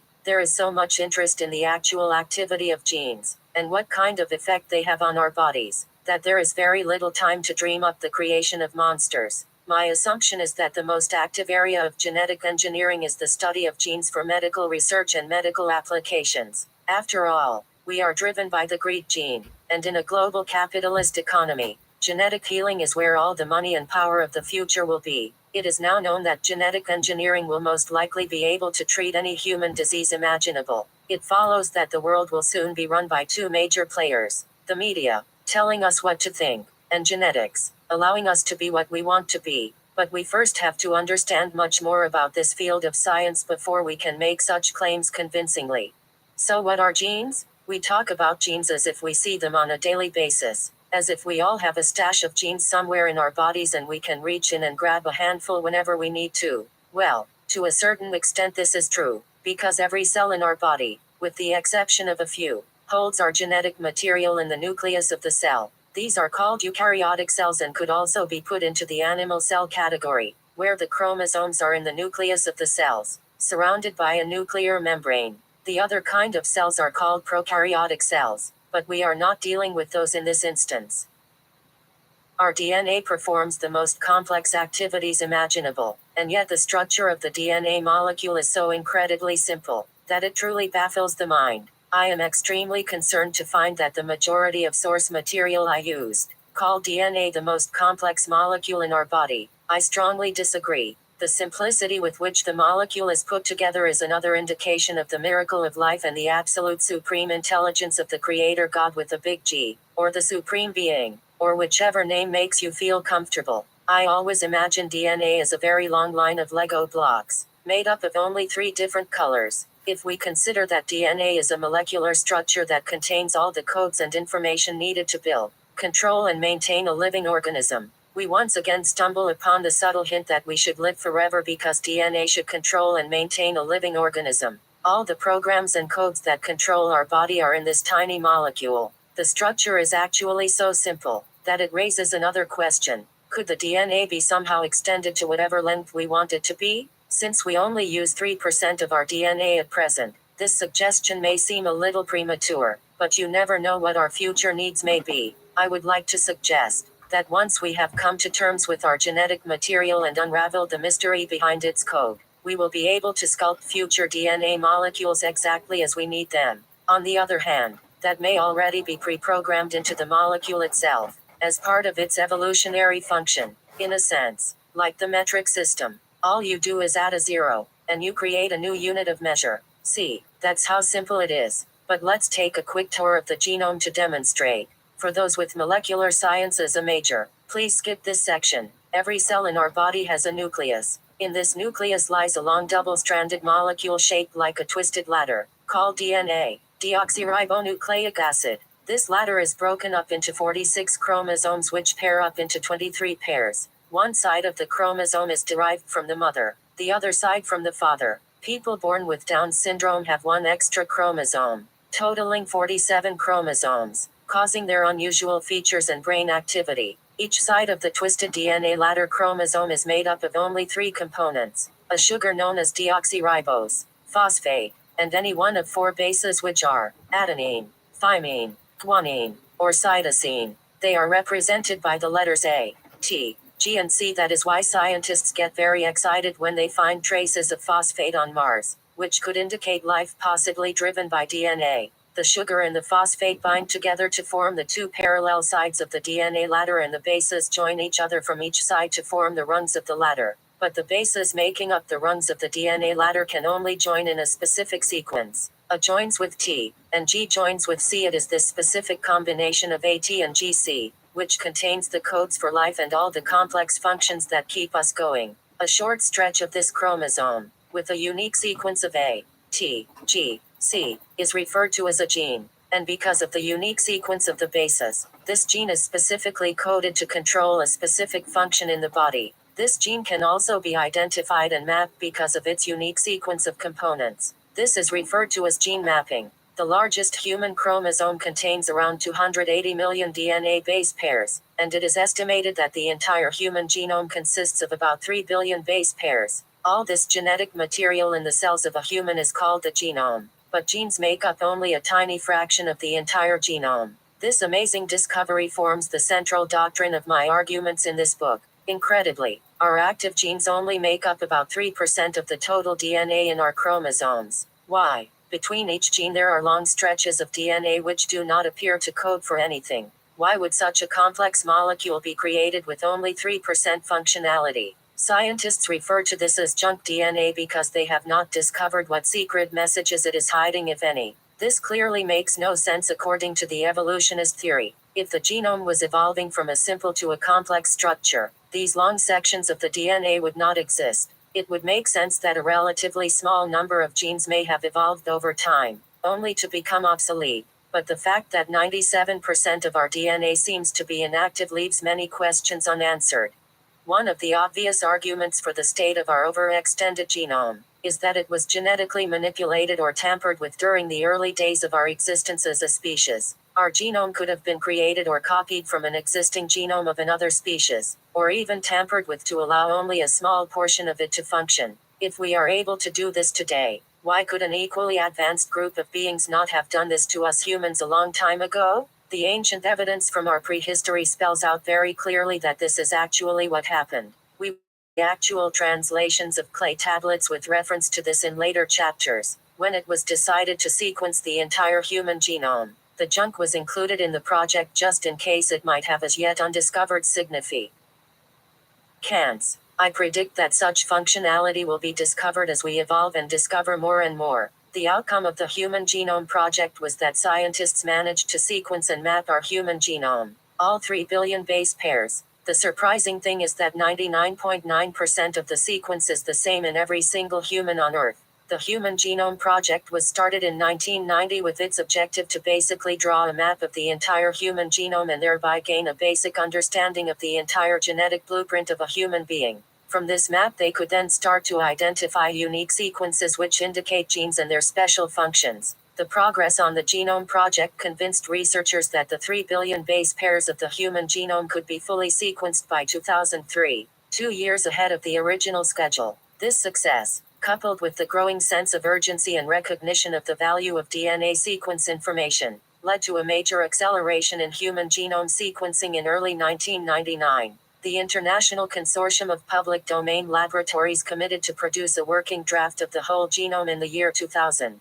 as an intermediate step in the program. While the complete and fully accurate referenced sequence would become available during 2003, the International Sequencing Consortium was releasing new data continuously, as soon as it was available. By the end of 1999, over 1 billion bases of the working draft were in the public domain, and amazingly, the 2 billion base milestone was passed during March 2000. The first complete working draft was a major scientific milestone for humankind. This was achieved in June 2000 and the draft provided an overall outline of the genome. This became an extremely useful resource for biologists everywhere, for the very first time. But the draft was not a fully accurate sequence. Work on it continues, and probably will for a long time to come as they discover hidden secrets in this seemingly simple molecule. As is the case in all science and discovery, we are always taken by surprise when we least expect it. The genes of many forms of life have an additional surprising feature. The genes contain stretches of DNA, called exons, each of which codes for part of a protein, and introns, which are stretches of non-coding DNA. The relationship between the inactive introns and junk DNA is not understood.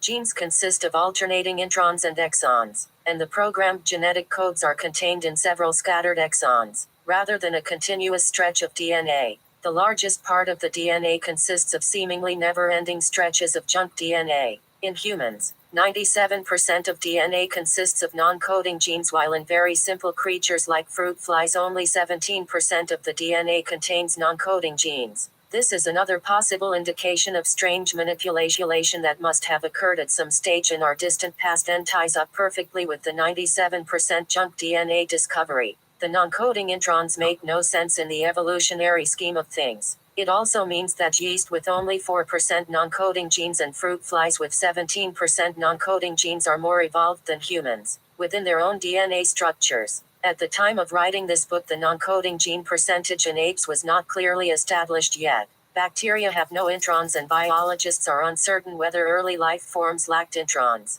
and whether they only evolved into our DNA relatively late when complex multicellular life arose. That might be so in primitive organisms, but the perplexing genetic code of humans leaves many questions unanswered. I think the scientists should revisit their theories and turn them around. They should familiarize themselves with the scriptures of the Sumerians, which clearly describe genetic manipulation in the process of creating the Adamu. This information will help them fill in some of the missing links in the great puzzle of human origins.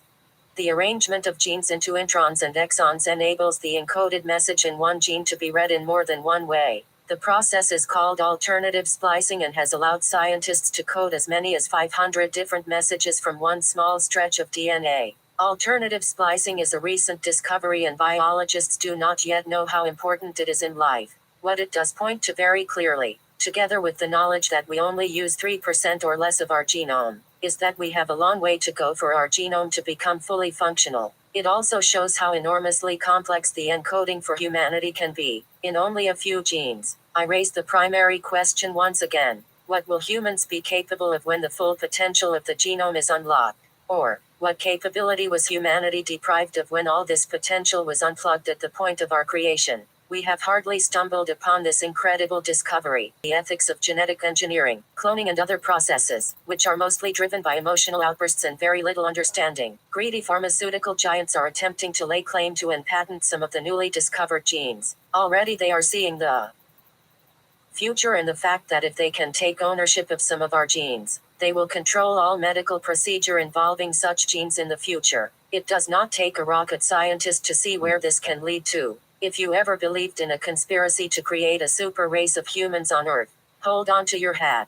This may just be the beginning. Once the control of gene therapy lands in the hands of the rich, this kind of science fiction fantasy will become an instant reality. This is what we should guard against as the human race. Stop worrying about the cloning and the monsters and the babies without parents, but rather worry about the exclusive control of the human genome by a handful of giant medical firms. As research and knowledge grow, money will be able to buy you everything: height, hair, eye color, muscle tone, sexy features, health, and even eternal life. I suspect, however, that the eternal life gene will be the last one we shall conquer. There does, however, seem to be a level of sanity and fairness in global legal circles. It seems that the patent applications by some of these giants have been overturned, as genes are regarded to be the intellectual property of all humans and cannot be exclusively owned by one group or individual. What was suggested is that companies can protect newly discovered medical procedures or drugs, which results in a desired treatment through genetic manipulation. This will protect their discoveries from exploitation for the normal 15 to 20-year period, while they recover their research and development costs. This way all the people can benefit from progress without any socio-economic discrimination. During the past 2 decades, the first major breakthroughs in finding genes associated with hereditary diseases were announced. These included examples such as cystic fibrosis, hemophilia, A and B forms, muscular dystrophy, and Huntington's disease. Each one of these is an example of an inherited disease caused by defects in a single gene. More recently, genes have been discovered which contribute to more complex diseases, notably cancers of the bowel, or of the breast. These are 2 examples of the many diseases in which other factors, both in other genes and in the environment, also affect the onset of the disease. Complex diseases such as cancer, heart disease, diabetes, and many psychiatric disorders all involve multiple genes, unlike some defects caused by single genes. Yet the multiple gene disorders are by far the most common conditions affecting human health. Until recently, their sheer complexity has limited progress in our understanding of these diseases. The access to the human genome sequence, with a complete catalog of all human genes, has opened the way to tackling all these conditions. To understand the underlying biology of each disease and speed up the development of new and better cures. But sequencing the human genome is only a first step. Now we know that a single gene can produce more than one protein and that a different set of proteins is found in each type of cell in the body. The big challenge facing scientists is to map the human proteome. This map will unveil which proteins are made by which genes and which combination of proteins is at work in each type of cell. This process is a little more complex than just mapping the genome and will most likely take a lot longer than 10 years. But it will transform our understanding of how genes build humans. Since 1999, we have identified a huge number of genes and their activity. The speed of new discoveries in genetics has been astounding. Let us take a quick look at a short list of genes that have been identified and linked to specific activity. It will give you a glimpse at some of the crucial functions in our bodies, which we will be able to manipulate in time. Many genes have also been identified in plants and animals. As strange as it may seem, their relevance to human development can often be paramount. For example, identifying what genes make plants and insects resistant to radiation and many other characteristics that would be of benefit for human survival.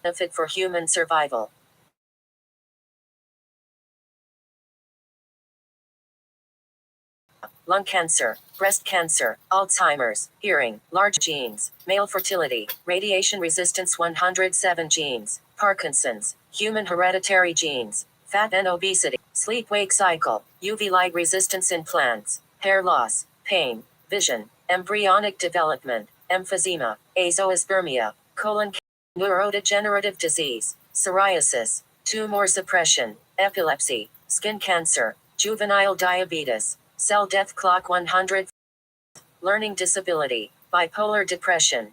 Finnish company Jurilab discovered over 200 new genes linked to heart attacks and coronary disease. This sample is just a drop in the ocean. Thousands more genes have been identified, and by the time this book is released, there will be many more. There is so much more going on in this field of science that I cannot resist just outlining a few more examples. Scientists are working on a novel kind of DNA vaccine which could protect people against a wide variety of conditions, from snake bites to HIV, by directly triggering the production of antibodies. Biotechnologists in Massachusetts are taking animal genes that make growth-promoting proteins and putting them into oysters, to make them mature faster and produce pearls sooner. The first oysters to undergo the treatment grew 2.5 times faster than ordinary oyster shells, and they also took less time to make bigger pearls. What this will do to the value of pearls is anyone's guess at this point. In a study of identical and non-identical twins, a medical team in London has shown that acne is 80% genetic. Environmental factors, such as eating the wrong foods or wearing greasy makeup, are relatively unimportant. They are close to identifying the genes which control the activity of acne, which will lead to more effective and cheaper acne treatment. Heinrich Kotz and his colleagues at Jena University in Germany did an experiment which showed that genes introduced into genetically modified plants jump between species into bacteria in the guts of the animals eating the plants. Could these kind of jumping genes have played a role in speeding up evolution, by jumping from virus to host and altering the host's genetic structure? This theory is presented very strongly by Sir Fred Hoyle in his book Our Place in the Cosmos, and we deal with it in more detail in the Panspermia chapter. Researchers in Cincinnati are discovering how small changes in a gene could influence a person's tendency to abuse opiates, and distinguish between a person who is unlikely to abuse heroin or one predisposed to it. Discoveries like this will make it easier in future to pinpoint and prevent addictions. Researchers have confirmed this finding and have found several new variants of the gene, one of which appears to protect against drug addiction. A group of genes called novel genes apparently undergo a change when a person starts to develop prostate cancer. This can be used as an early warning system. Do is figure out what to do with this gene and they may reverse the process. Mutations in the FOXP2 gene on chromosome 7 have been found to cause specific language impairment. The gene seems to be necessary for the proper development of human speech and language. The 17 CRED genes play a vital part in the mechanism of learning and memory. If one of them is not working, no long-term memory can be formed. They are switched on in real time when the brain lays down a new memory. This means that the act of learning actually turns on these genes. It is a great argument for the evolution of genes and DNA, as it clearly displays a way in which nature works together with nurture. This is the kind of interaction between stimulus and response, which may unlock the introns and junk genes under specific conditions, causing the release of previously unused genes, resulting in further evolution and activation of the genome. Vasopressin and oxytocin are hormones that stimulate bonding behavior. The vasopressin receptor gene lies on chromosome 12 in humans and is controlled by a promoter whose length varies between species. In rodents, it seems to play a part in forming monogamous pairs, which means to fall in love.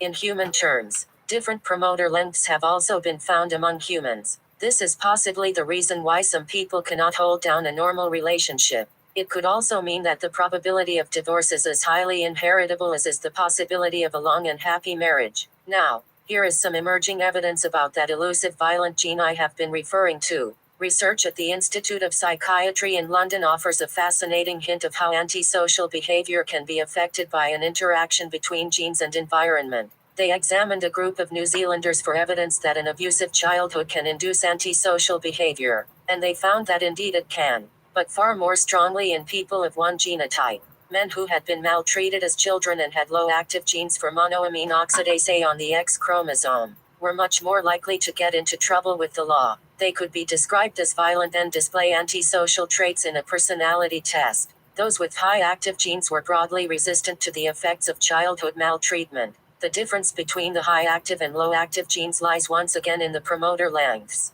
Long and short promoters produce low activity. Intermediate promoters produce high activity. A gene called page 53 defends you from disease and decay. But page 53 also dictates how likely you are to get cancer and how fast you age. It is probably the most important molecule in the formation of cancer. Faults in the gene itself, or any of the activities it controls, are likely to be involved in the development of nearly all tumors. After 25 years of research, we are finally beginning to understand how page 53 works, and how it either causes or prevents cancer.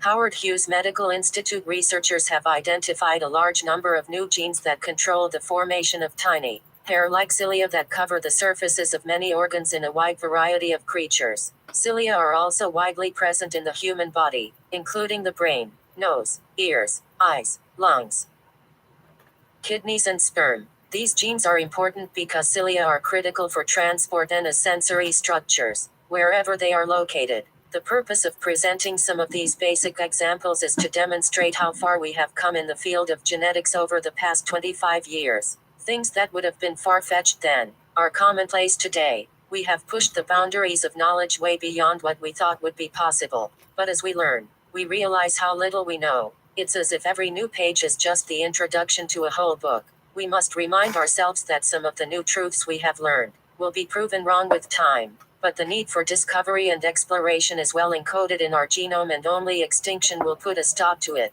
So while we are discovering new scientific breakthroughs and celebrating its relevance to our species, we should also celebrate the uncovering of old truths from prehistory, the clues and the information that were left behind for us by our ancient ancestors, in the hope that we may build on their experiences, without having to learn much of their hard-earned knowledge all over again. We are a fragile species on a knife's edge, precariously balancing between the rapid evolution towards the universal community of beings, or the destruction and extinction not only of humanity, but the entire planet. The road forward is pretty clear, but we must find a speedy solution to the millennia of propaganda, religious oppression, dogma and fear which have been entrenched so deeply in humanity, that it will take some kind of miracle from the real God, to release those who are trapped by it. Since 1977, when split genes were discovered, much has been written about why introns and junk DNA exist. There have been countless theories all taking a stab at this perplexing genetic phenomenon,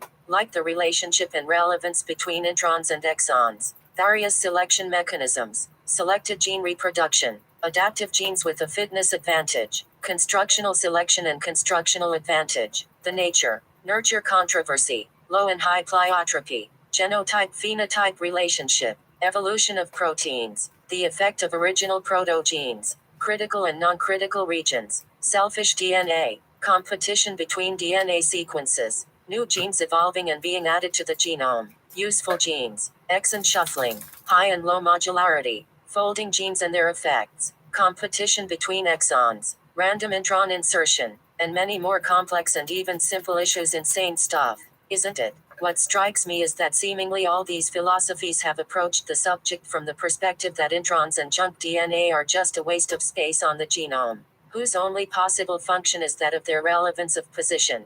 They may play a role in DNA division, but because all the introns are discarded by mRNA messenger RNA before it duplicates the split DNA strand, introns are actually perceived as an unnecessary waste of space, and a disposable by-product which just happens to be present in our genome. But since all human DNA is 99.9% identical, why is this wasted space still present in our DNA? And how could DNA have evolved into this form when evolution favors the dominant gene? Scientists should shake their own personal dogma about wisdom derived from archaeological discoveries and pay more serious attention to the idea that we may have been created some 200,000 years ago in the image of our Maker. The makeup of our DNA has a great deal to do with that specific incident. There does not have to be a conflict between evolution and creation, but most scientists are so blinded by the evolutionist doctrine that they refuse to take seriously the relatively new Sumerian translations of the creation of the Adamu. If we can just get our heads around this incredible fairy tale from our distant past, we may just be able to tie up the various loose ends that don't seem to add up. Chromosomal Adam and mitochondrial Eve have both been dated back to the same time around 200,000 years ago. We all share the same genome with all this wasted space on it, and according to our Adam and Eve, we have all had it since the point of creation. These are critical clues, which lead me to reach only one logical conclusion. The genome was meant to be the length it is, which happens to be the same length of that of our maker, our genetic donor. The genes have, however, been tampered with, resulting in the removal or shutting down of most of them, 97%, leaving behind an unintelligent, primitive and subservient creature. But many of the undesirable genes of this maker remained behind in the newly created DNA. If we can get our heads around this, it must mean that much of our anatomy and character is inherited from our maker. Let us not forget the very important words which many of us live by, that we were created in the image of our maker. If this is the case, then we need to ask, who was our maker? How evolved were they? How smart were they really? How much of their genome did they use compared to ours? Because according to my theory, if they had the perfect complete genome, they certainly did not behave accordingly. They certainly created a big mess on this planet, leaving their offspring to survive and fend for themselves in the kindergarten of the universal community of beings. Is this the way we will behave when we start to colonize Mars? Chapter 6. Panspermia. I have often wondered why so many depictions of aliens from space carry such resemblance to us humans. All those who claim to have been abducted, or those who have been contacted by aliens, mostly describe them in very similar fashion. The strange thing is that these aliens seem to have features similar to humans and not some other insect-like monster from space. Is it because the individual who claims to have seen these aliens may simply be hallucinating or projecting our own image onto them? Or could it be the influence of mass media and the many movies that have graced our screens depicting aliens mostly in a humanoid form?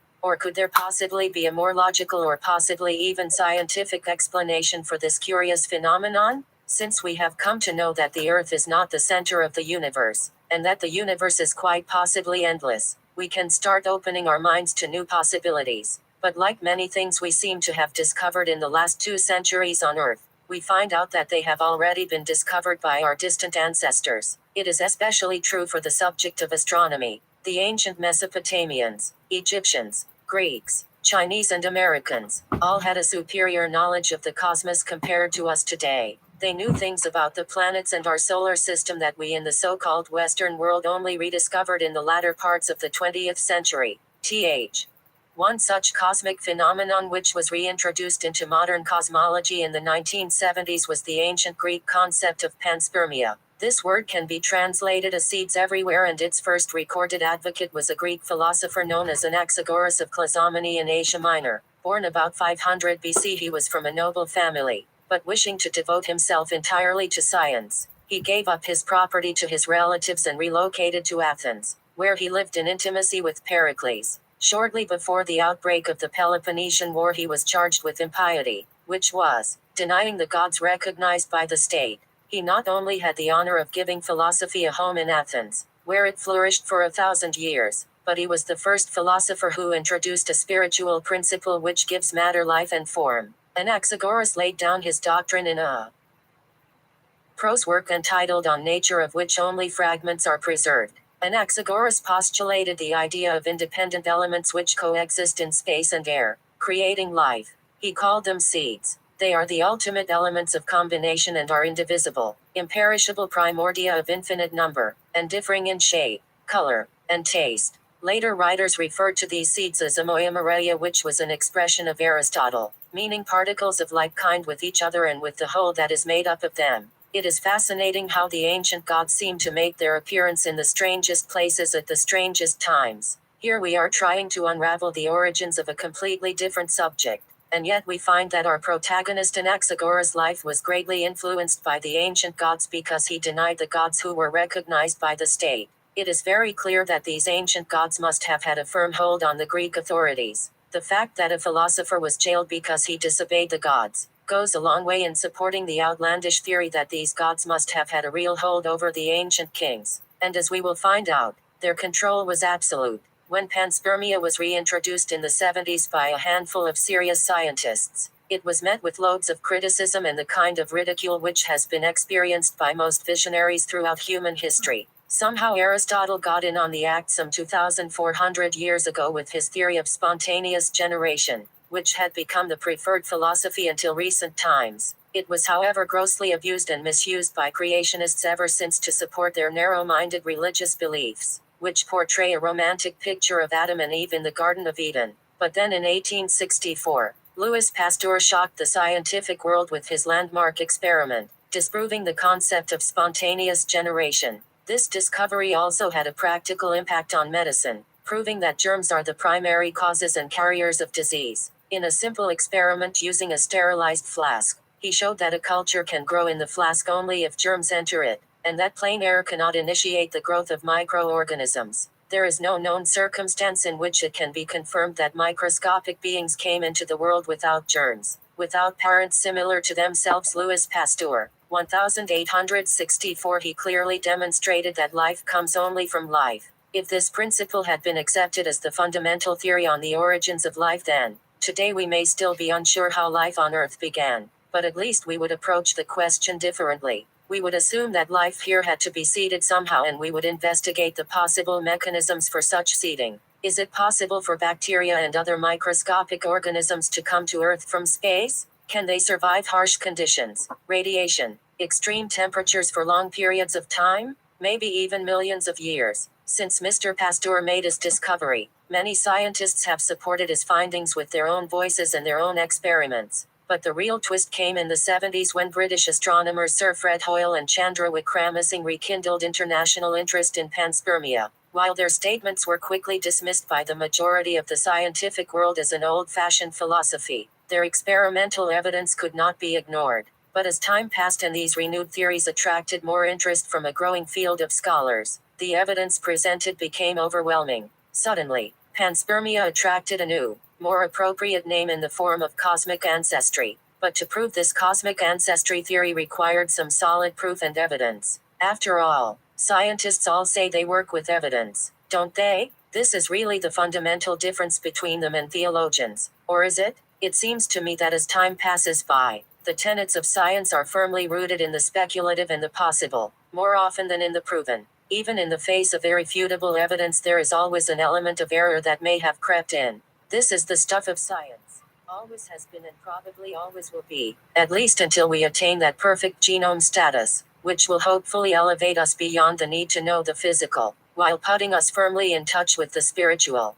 So, to argue the possibility of life arriving on Earth from space requires some proof of life in space, and if it does exist, how does it reach Earth? And once it has reached Earth, what kind of role can it possibly play in the creation of life? Evolution or the speeding up of evolution? This is what Hoyle and Wickramasinghe proved in the early 70s. By using spectroscopic analyses of light from distant stars, they showed that there was evidence of life in the interstellar dust. This dust exists throughout space as leftover matter from the creation of stellar systems and contains microscopic organisms like bacteria. It is also possible that there may be viruses and other organic material present in this so-called dust. It got there as a result of cosmic collisions of space bodies like planets and even supernovas, which occur when a star explodes, spreading its content over vast distances of space. By definition, this really means that the universe must be filled with life of all kinds, given its size and age. There have been cosmic collisions occurring for billions of years. The additional fact that the universe is growing at the speed of light, creating unimaginable numbers of stars and planets, creating more matter that can collide in space, spreading more living organisms throughout space, every millisecond of Earth time. Now that we have the evidence, the next step is to convince the world that such life could actually reach our planet, or any other planet. Obviously, these organisms will only survive and flourish on planets with conditions favorable for their growth. So how does this dust filled with life reach our planet and other planets? We will discuss the presence of asteroids and comets in space. Comets are probably the most fascinating objects in the universe. I say universe, because the assumption is that if they exist in our solar system, they will most likely exist in others. The more we study comets, the more they take us by surprise, and every year reveals amazing new facts. The latest estimates are that all the comets in our solar system actually outweigh the total mass of the planets. If this is true, and much of the evidence about their ability to distribute living organisms throughout space is also true. It certainly turns comets into the primary distributors of life in the universe. Comets are thought to be leftover matter from the creation of solar systems and have been described as giant dirty snowballs on some kind of orbit around the sun. These orbits are very erratic and can vary from a few years to many thousands of years. Asteroids, on the other hand, are thought to be leftover pieces of planets or moons due to cosmic collisions. There is still a lot of debate about the difference between the two. It is possible that asteroids are just the remains of old comets whose ice and dirt have been burnt off and evaporated over thousands of years of traveling in space, either by getting too close to the sun or too close to other large bodies, which radiate heat, or even the constant radiation of distant stars and solar winds. As comets and asteroids fly through space, they pick up bacterial life from the interstellar dust, which gets embedded in the ice and rock. The ice in comets covers and protects the microscopic organisms on their journey through space. The comet becomes the carrier for the living organism, and together they can journey for longer than humanity has been on Earth.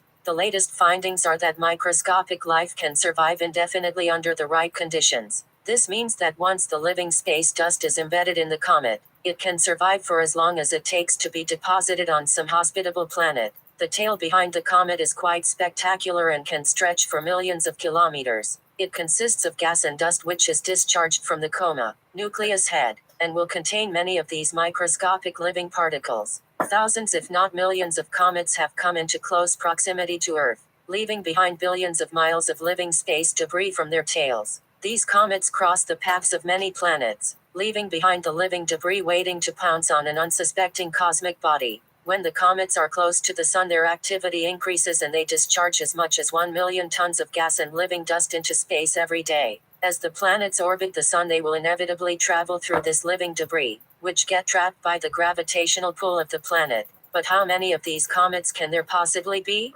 Millions may have passed close to the sun in the past, but would the solar winds not drive their space dust away into deep space? This is where that amazing human nature resurfaces, to remind us of how suspicious we are of each other and how obsessed we are with conflict. In the 60s, when space activity increased around the Apollo moon landings, U.S. intelligence photographed many explosions in the outer limits of the atmosphere, while on the lookout for enemy missiles. They were obviously waiting for an attack from the Soviets, and therefore these cosmic events must have really given them a scare. But luckily they soon realized that it was not the enemy, but comets and other space objects between 30 and 50 meters in diameter, which were exploding when entering the upper atmosphere. This information was apparently kept classified until 1994, and the realization of what was actually happening possibly prevented a full-scale nuclear war.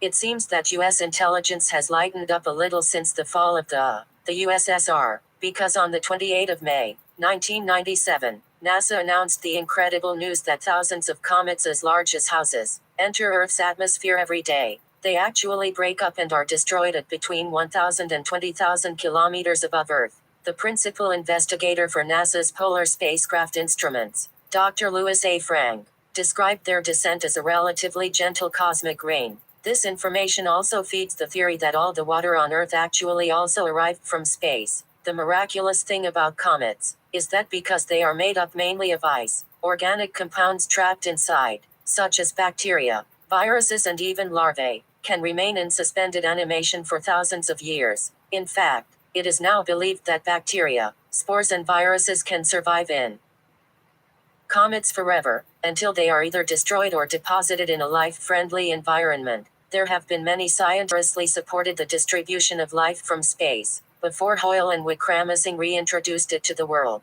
Sir Isaac Newton was just one of them. He was convinced that the continued arrival of cometary material on Earth was essential for life on this planet. Since then, it has been calculated that roughly 1,000 tons of cometary debris enters the Earth's atmosphere annually. But comets and asteroids either crash into us, or they explode in the atmosphere, or they burn up in the atmosphere. Remember that these cosmic bodies are traveling in space at incredible speeds of between 10 kilometers per second to as much as 100 kilometers per second. But because there is no friction, the speed is not a factor. It does, however, become a factor when these objects get sucked towards a planet and enter its atmosphere. The friction in the atmosphere starts to slow the objects down, heating them up in the process. This has been one of the major hurdles NASA had to deal with. to protect the space shuttles against burning up on re-entry from space. We saw the tragic accident when some of the protective tiles were dislodged and the shuttle Columbia disintegrated because of the intense heat which resulted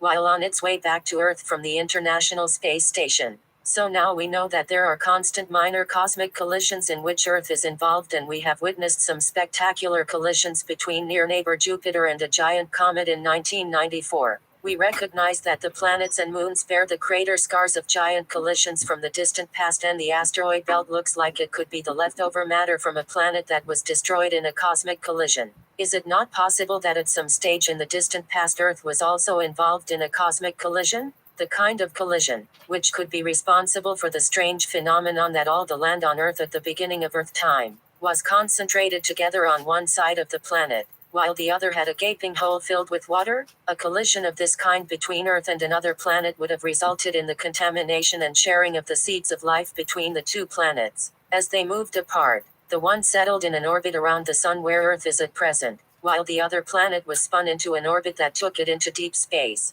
very similar to the orbits of many comets. As these planets evolved and life on them evolved, they would have shared many similar species of animals and plants originating from the shared seeds of life, transferred between them during their collision. Should we be surprised to find similar kinds of animal species and plant species on both planetoid inhabitants come to Earth to observe the activity on such a beautiful planet? Should we be surprised that the so-called aliens we encounter share many human-like features with us? We will revisit this topic later as we unravel the Sumerian scriptures. Evidence of craters on cosmic bodies. Virtually all cosmic bodies have craters, which remind us of the violent cosmic passage the seeds of life were transmitted throughout the universe.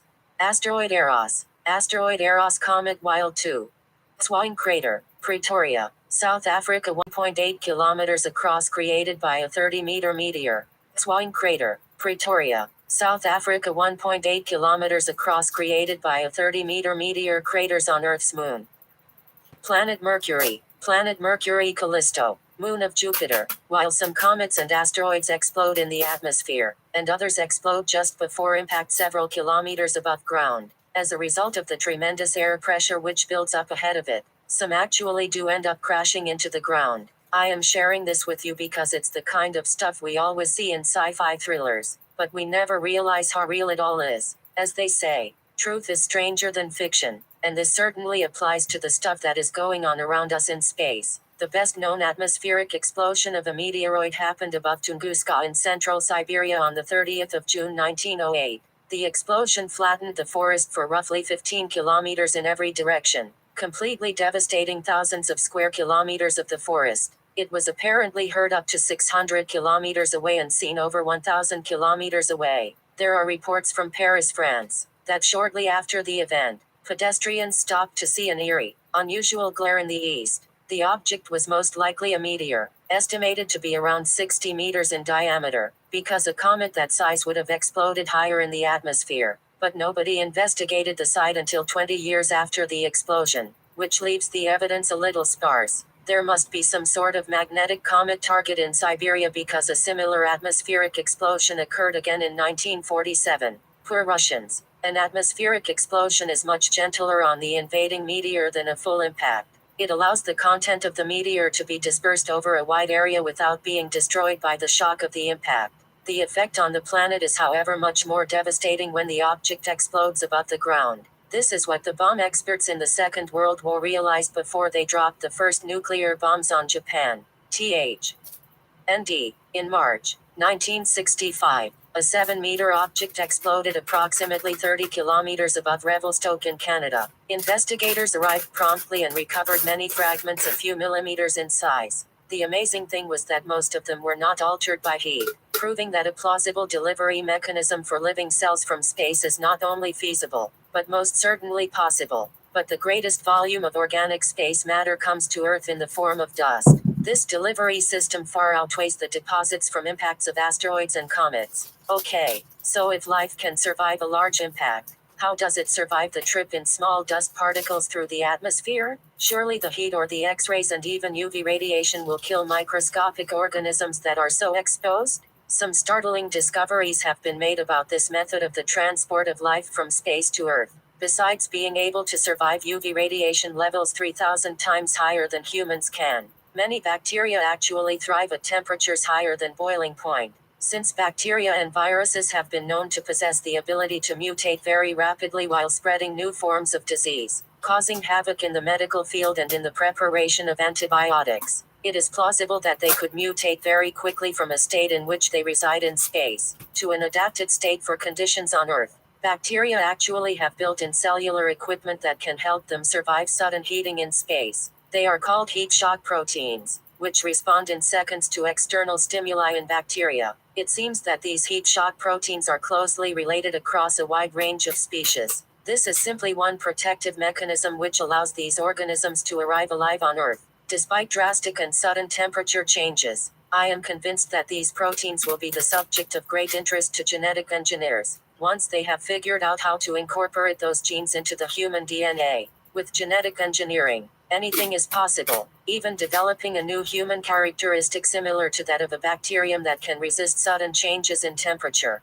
This would help our human space exploration endeavors greatly, and probably be a necessary scientific process to help NASA reach more inhospitable places in space. To get back to the vulnerability of organisms in space, it has also been established that a dust layer only a few microns thick will protect the contained microbe against UV radiation very successfully. So the organisms move towards Earth through the mesosphere, about 120 kilometers above the surface of Earth, where various gases may also protect them from X-rays. Then they descend through the stratosphere for a few days, where they are protected from UV radiation by the ozone. After this they drop quite quickly to the surface. This can be on mountain tops, rivers, deserts or wooded areas, basically spreading into every nook and cranny of the planet. We have all seen shooting stars at night, and many of us quickly make a wish, because somewhere back in time this became a ritual for some unknown reason. I wonder if the origins of this tradition have anything to do with ancient people's beliefs that comets and shooting stars were often associated with plagues and diseases? The wish was possibly more of a prayer for health and protection against the disease announced by the fiery messenger in the sky.